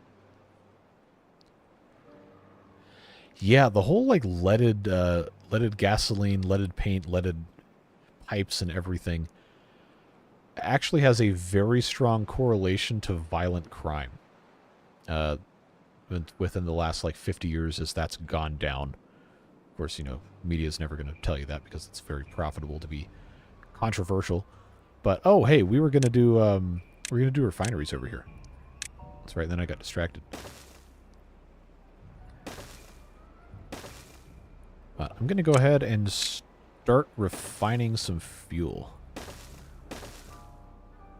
We have the option to make good use of that. I suppose I should put an underground tank in and make this for fuel.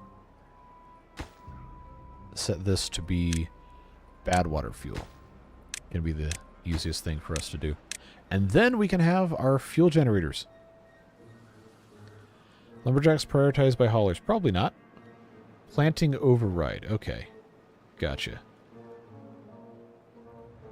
What octane is bad water? Well, I don't know that the USDA still exists in the Timberborn game to give it an octane rating, so...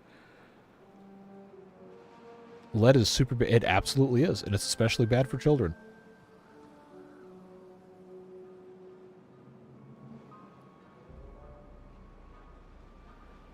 Lead was a very cheap and effective way of increasing the potency of fuel.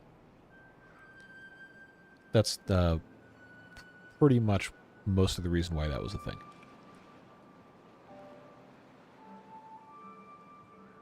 Anti-knocking agent, yep. Eating lead paint turns you into a serial killer? Well, not directly, but the presence of lead in the bloodstream and in your body just in general can cause really weird effects in terms of like irritability and like mental stability, which they only figured out after like decades of research.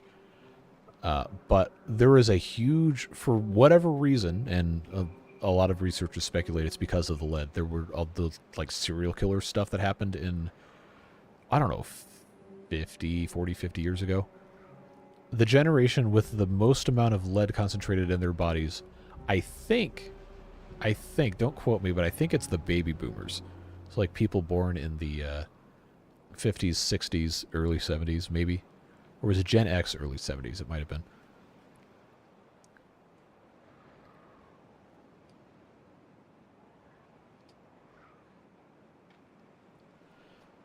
At any rate, we are making bad water fuel.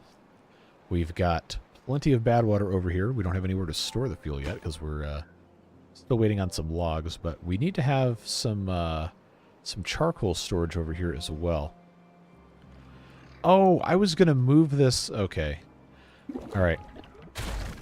I needed to just take care of this last time, and I absolutely did not do it. So that was going to be a place where I could put a storage for charcoal, which would be a very smart thing to have over here. And then I've got space for other stuff.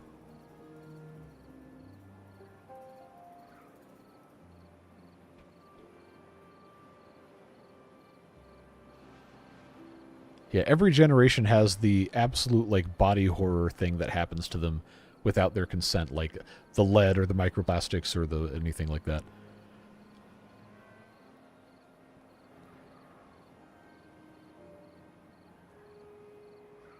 Yeah, this is also why it's very important in everything that you do to make sure that you vet your sources of information.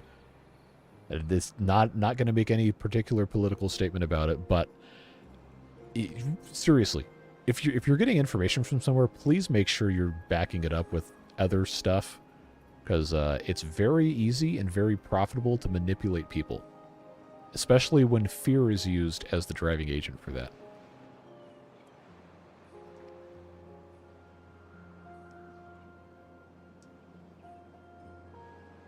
Talking about lead being an anti-knocking agent. Knocking is bad, not just for the sound that it makes, but it's when a cylinder detonates its charge before the piston is at top dead center, so you have the full force of the engine push against the explosion. That seems very bad. As someone who does not really have comprehensive mechanical knowledge of how internal combustion engines work, but definitely doesn't seem ideal. When Update 7 hits, I wonder how the underground piles, warehouses, tanks will be handled with the one-tile ground on top of structures. So the vanilla game actually only has underground piles, I think. Underground piles, underground warehouses. I don't think underground tanks are a thing in the vanilla game. So I would imagine it might end up being similar to the vertical height clearance on overhangs, to where it will only let you build the underground pile if you have X amount of tiles underneath where you're attempting to build it, would be my guess.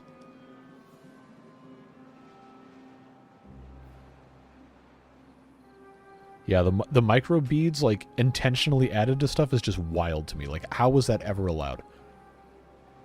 Beavers have not developed solar panels. The water beavers have. Water beavers have solar panels. But the rest of these guys, no. Somehow we still only have 20 logs after all that. That's just goes to show you how very, very quickly you can get yourself into trouble with not having enough trees being grown. With 3D ground, we don't need underground stuff.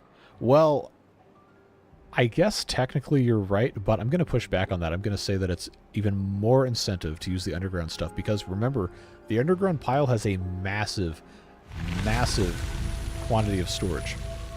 So if you were able to stack those on top of each other, you'd be able to have a crazy amount of stuff.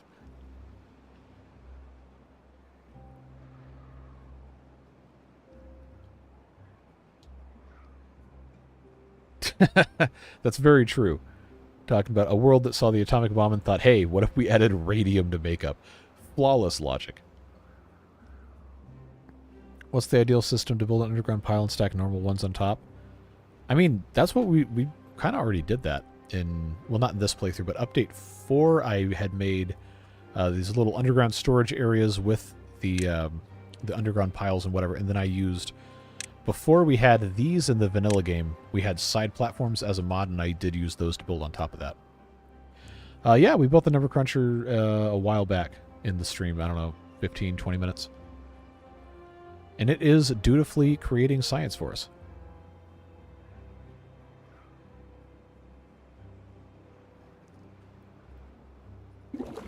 And we do have fuel here, so we can, at some point soon, get into liquid fuel engines. In fact, I'm going to go ahead and research those. And I guess I probably should have this situated a slightly different way, but who cares? I'm going to build 2 of those things here. It's going to take them a while to build it, probably because we don't have the logs, but it's going to be very nice to have access to all this fun stuff here. Put in another underground tank, or excuse me, right next door, and have that be for fuel, which is going to be set to obtain. And that'll be set to supply.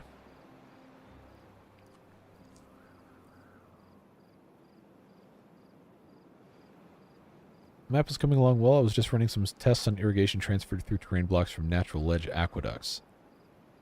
Well, what'd you find out? If you would like to share with the class. Can we have a number cruncher emote? Yes, I just have to make it. Did we miss any membership waves? We had a total of 40 this stream, but most of those were earlier on.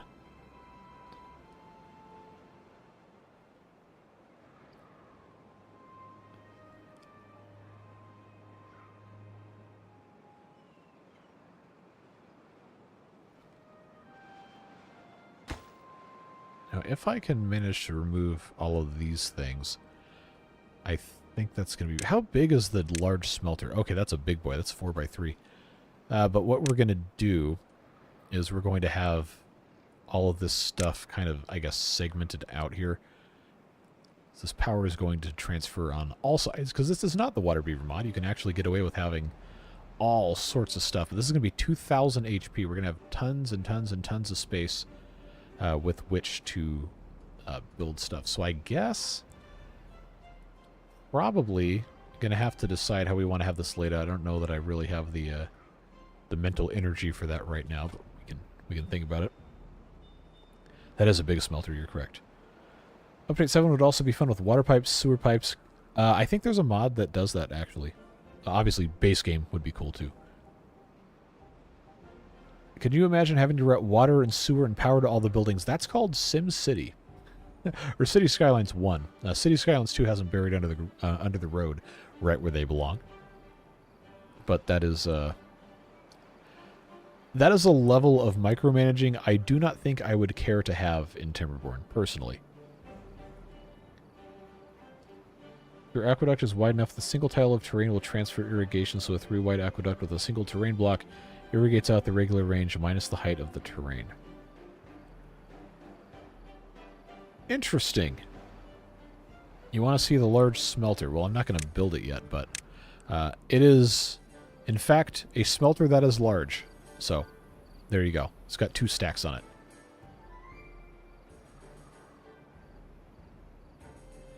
They need to add an outhouse so someone can collect from there for fuel. Oh, no. Oh, no. Yeah, I mean, yeah, it's just 2 smelters glued together, yeah, but it's in a smaller power consumption thing. It is actually not the same width as 2 smelters glued together, but the textures, yes. 300 horsepower, HP, Honda Prelude, Harry Potter, whatever. And it makes the same recipe twice as fast. That's all it is. And instead of 200 HP, it takes 300, and it has 2 beavers instead of 1. And it's twice as fast for the same recipe and it uses less power. That's basically it.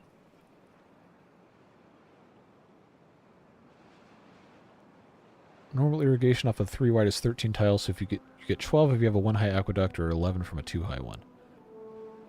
Okay, good to know. Big fan of Honda Preludes. Yeah, I wish they still made those. It's effectively a big upgrade if you ever have 2 smelters like you do right there next to the engine. Yeah. And I'm not entirely sure how we're going to have this laid out, because we still don't have any more scrap metal, which is one of the things we're going to do over here. I don't have the science for quite yet. It takes 4,000 to build the mine. That's definitely a next time thing. Still hoping that the food situation kind of stabilizes a little bit more. It is an interesting thing trying to learn a new faction without knowing any of the ratios that are ideal for stuff. I'm sure somebody's done it and it's buried way in that thread that I'm not going to go back and read everything from. I think I need to turn some gears back on. You know what? You're probably right. So I'll just get that guy going again.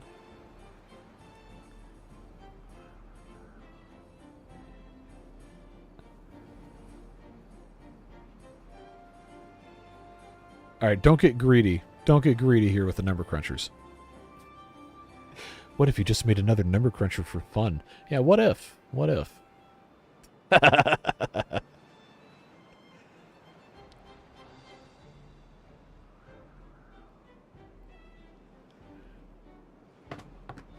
I do think we're going to need some more hauling posts, though. So, just trying to think where I could logically build one that wouldn't be completely stupid. They do take logs that we don't really have a lot of, so keep that in mind. So that's already there. That's already not going to have anything else happening there. It just really isn't an ideal setup for anything I've got going on here. I probably don't need to be too worried about it. I guess we just kind of leave whatever alone. That scrap metal storage does not need to be there. In fact, that would be a decent charcoal storage. If that were going to be the right place to put that stuff, but I guess this here is fine. That's probably fine. Yeah, we hit 24 logs and then they were immediately gone. You could power 2 number crunchers with only 1 of the liquid fuel engines. You are correct. That is a factual statement. And we could, if we felt so inclined, just put another one of these.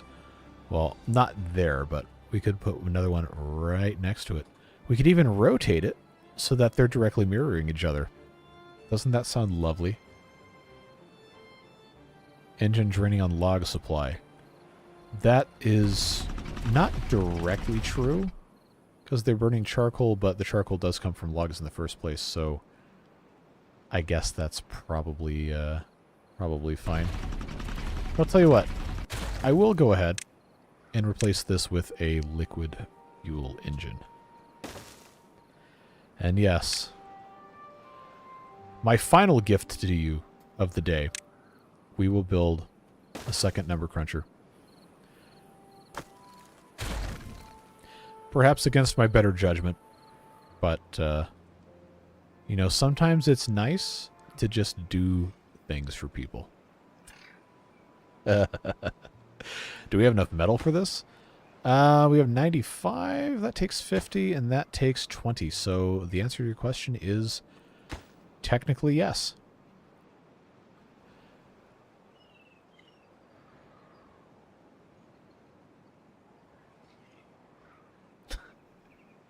Yes.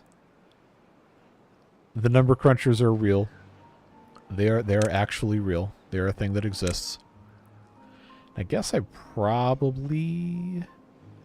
Oh, you know what? That might actually look kind of nice. Just stick that back in there. Even though it's not really super efficient. Yeah, I don't know if I'm going to have time to stream next Saturday. I've got a quote-unquote real-life event I must do. But we'll see what happens. Didn't stream the last 2 Tuesdays because it happened to be Christmas Eve and then New Year's Eve. But we should, hopefully, this week be getting back to some more midweek streaming stuff.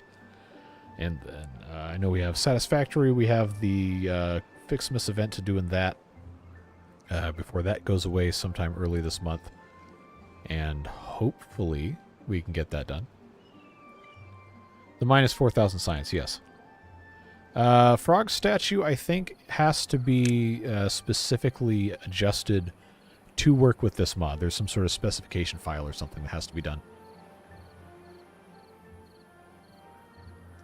I do not know when Fixmas officially ends. I know it's early January. I don't know. You were talking about how you manage this with a real job because you get poor sleep. Please prioritize your sleep over maintaining a constant schedule. So I actually do sometimes get the correct amount of sleep. It's just when that sleep happens that becomes the problem. Because most of the stuff I have to do during the day means that I can't start doing video stuff until at least 5 or 6 p.m. And then I also have to eat in time during that. And then a lot of the time I finish doing YouTube stuff around 11 or 12 o'clock at night. And then I have other stuff I would like to get done, so I just do that and I'm not tired, and then I go to bed at like 3. Which, if I don't have to be out of bed until, 2 p.m. to have a stream on Saturday, then that's perfectly fine. But if I have to get up and be a quote-unquote real adult, then yeah, it's not fun.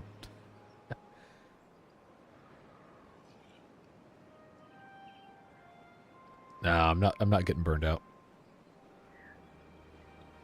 If there is a point in time where I feel like this is no longer fun, then I will stop. But right now we're looking fine. We need gears. We need gears, and this is not making gears quickly enough, so let's turn those 2 back on as well. And hopefully we can get these things built. Oh, we need 140 gears? That's going to take a while.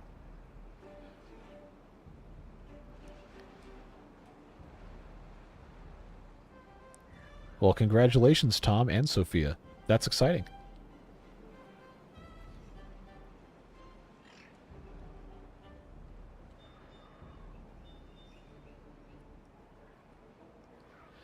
Yeah, it's a giant gear workshop. That was one of the new things. I know you came in late. But that's one of the new things this mod added this week. So it still consumes only 120 HP, but it makes 1 gear every 1.5 hours versus 1 gear every 3 hours because you got 2 beavers in there, so it consumes the exact same amount of power, which is cool. The large lumber mill consumes... Well, it's not going to tell me because it's paused.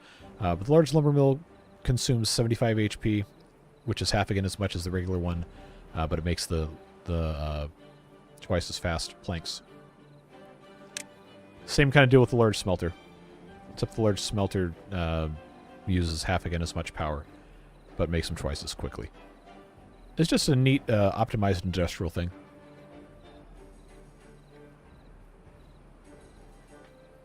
Set the engine to a higher priority than the second number cruncher. Well, they haven't started putting any of them in there anyway, but we can go ahead and do that.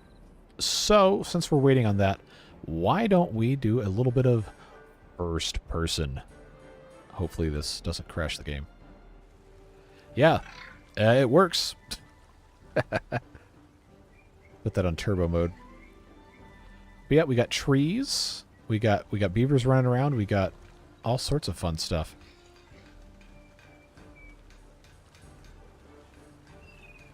It's just really, really cool. All of our different farming stuff.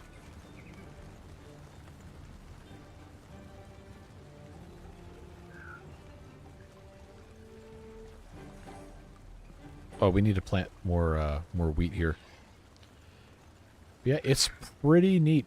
It's a pretty cool mod, and of course we can jump like 30 feet high because we're terrifying like that. But it is really, really cool to walk in all of these different places. I can't go in the buildings, but... Oh! Well... Alright, that ended quickly. Try to get this back in another part of the map here. I just think it's really neat, you know? I'm going to have to spawn myself up there if I want to be on top of that, but... You know, you can see all this different stuff. We can go across here to where the mine is, even though we haven't started building it yet. You can see down in there, I don't think you can fall in. But yeah, that's there. Go back across here. And then because these are ladders, we're not going to be able to go down there. But you can see. You see these guys just chilling on the benches here. We've got piles of charcoal. All sorts of fun stuff. All our different food items. We got tanks, which we cannot fall down inside of, thankfully. It's just cool. And I guess if we're good at jumping, we can technically get on top of these things.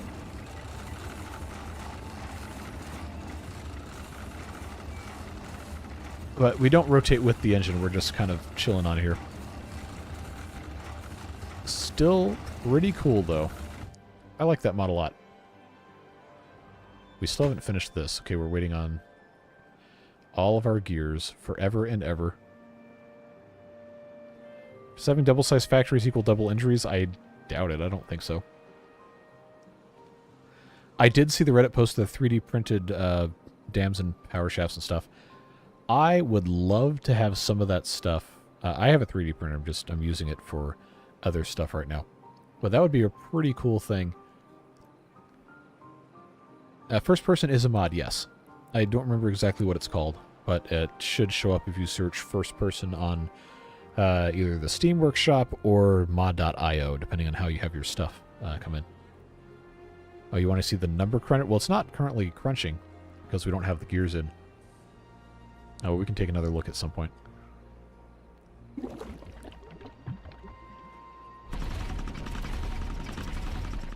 Yeah, we do need to start building additional stuff over here.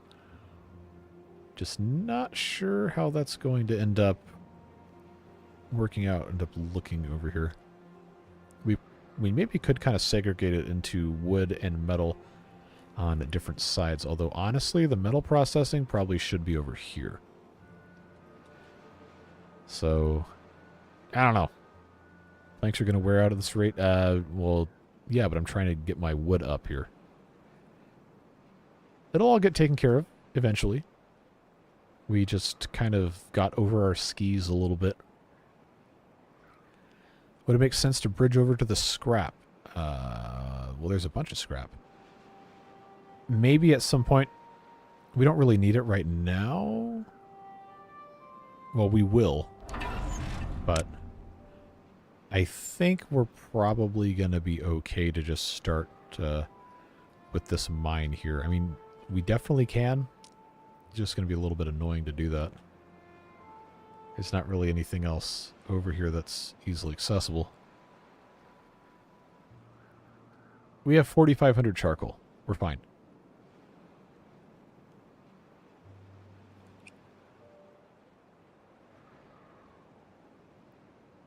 I only have these two kilns here making charcoal, but if you promise to remind me that we paused those, then we can pause them.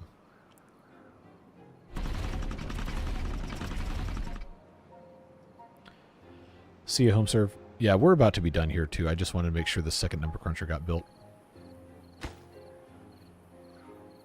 Yeah, the gears are probably going to take a pretty good amount of time.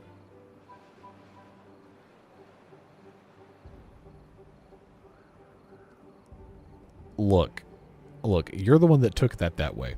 That's on you.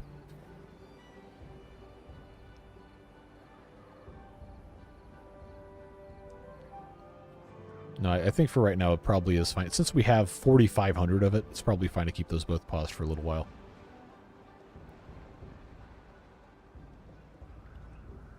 I do like the modification for the Emberpelts that the number cruncher has. That's a nice color scheme. So I guess I should ask, if I'm making an emote of a number cruncher, would you prefer this version or the Iron Teeth version? So I kind of like this one.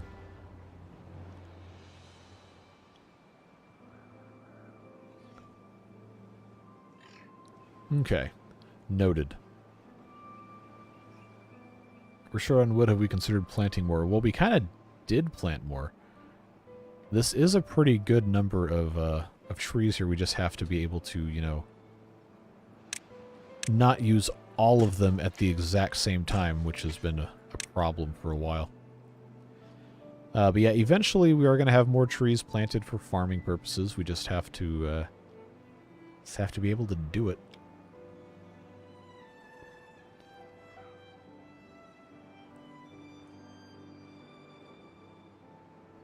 Yeah, this is a really fun mod. So yes, like I said earlier at the beginning of the stream, barring some sort of complete surprise Ostriv Alpha 6 announcement on Monday, we will be starting a video series with the Emberpelts. I just have to decide how I want to do it. I think these guys could be a fun candidate for a hard mode playthrough. But I don't know how people would feel about having hard mode and apocalypse mode running at the same time. I don't know, I guess I could just ask you guys to give your feedback now while we're in chat. Please plant the rest of the wheat. That's right. That's right, I did make a remark about that and then I didn't do it. So there you go, you got some more wheat. Probably... I love how all of our food is just the grilled corn and the grilled bell peppers. I feel like we probably could get away with putting in more wheat here, but... I don't know. The food balance has been kind of strange for a long time. Eventually it should even out, maybe, a little bit. We have so many bell peppers. I guess we'll just have to wait and see. Hard mode with Emberpelts. So, like, regular hard mode? Or, like, another super weird hard mode? I think regular hard mode's probably fine.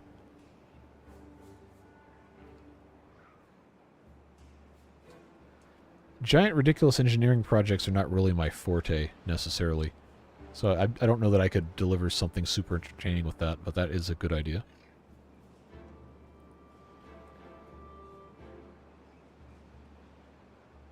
Okay, we'll do hard mode Emberpelts. Anybody have a map preference?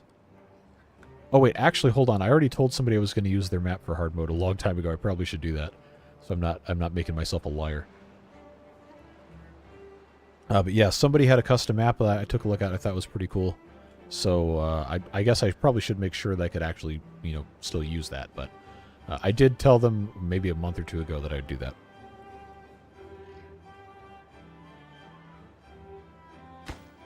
All right, we only need another 18 gears, and then the second Ember Cruncher is going to be ready to go. And then we will end today's stream. But hey, look, we got 500-something logs now. I am going to let that build up substantially before we do anything else, because I know we have to get that other dam finished and all of that.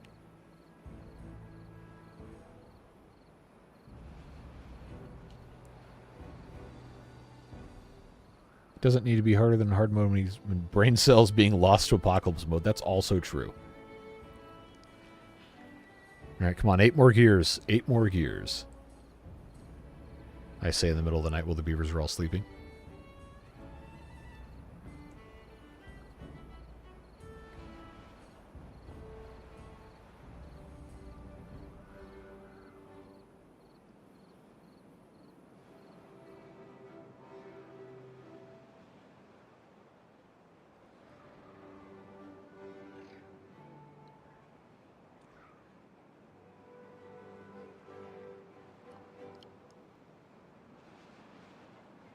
The map where it's just islands is called 1,000 Islands. We did that in the update for Folktales modded playthrough. And then they changed it for update 5 with all the bad water. I have not played that. That's the updated 1,000 Islands is what Skystorm used for his last playthrough.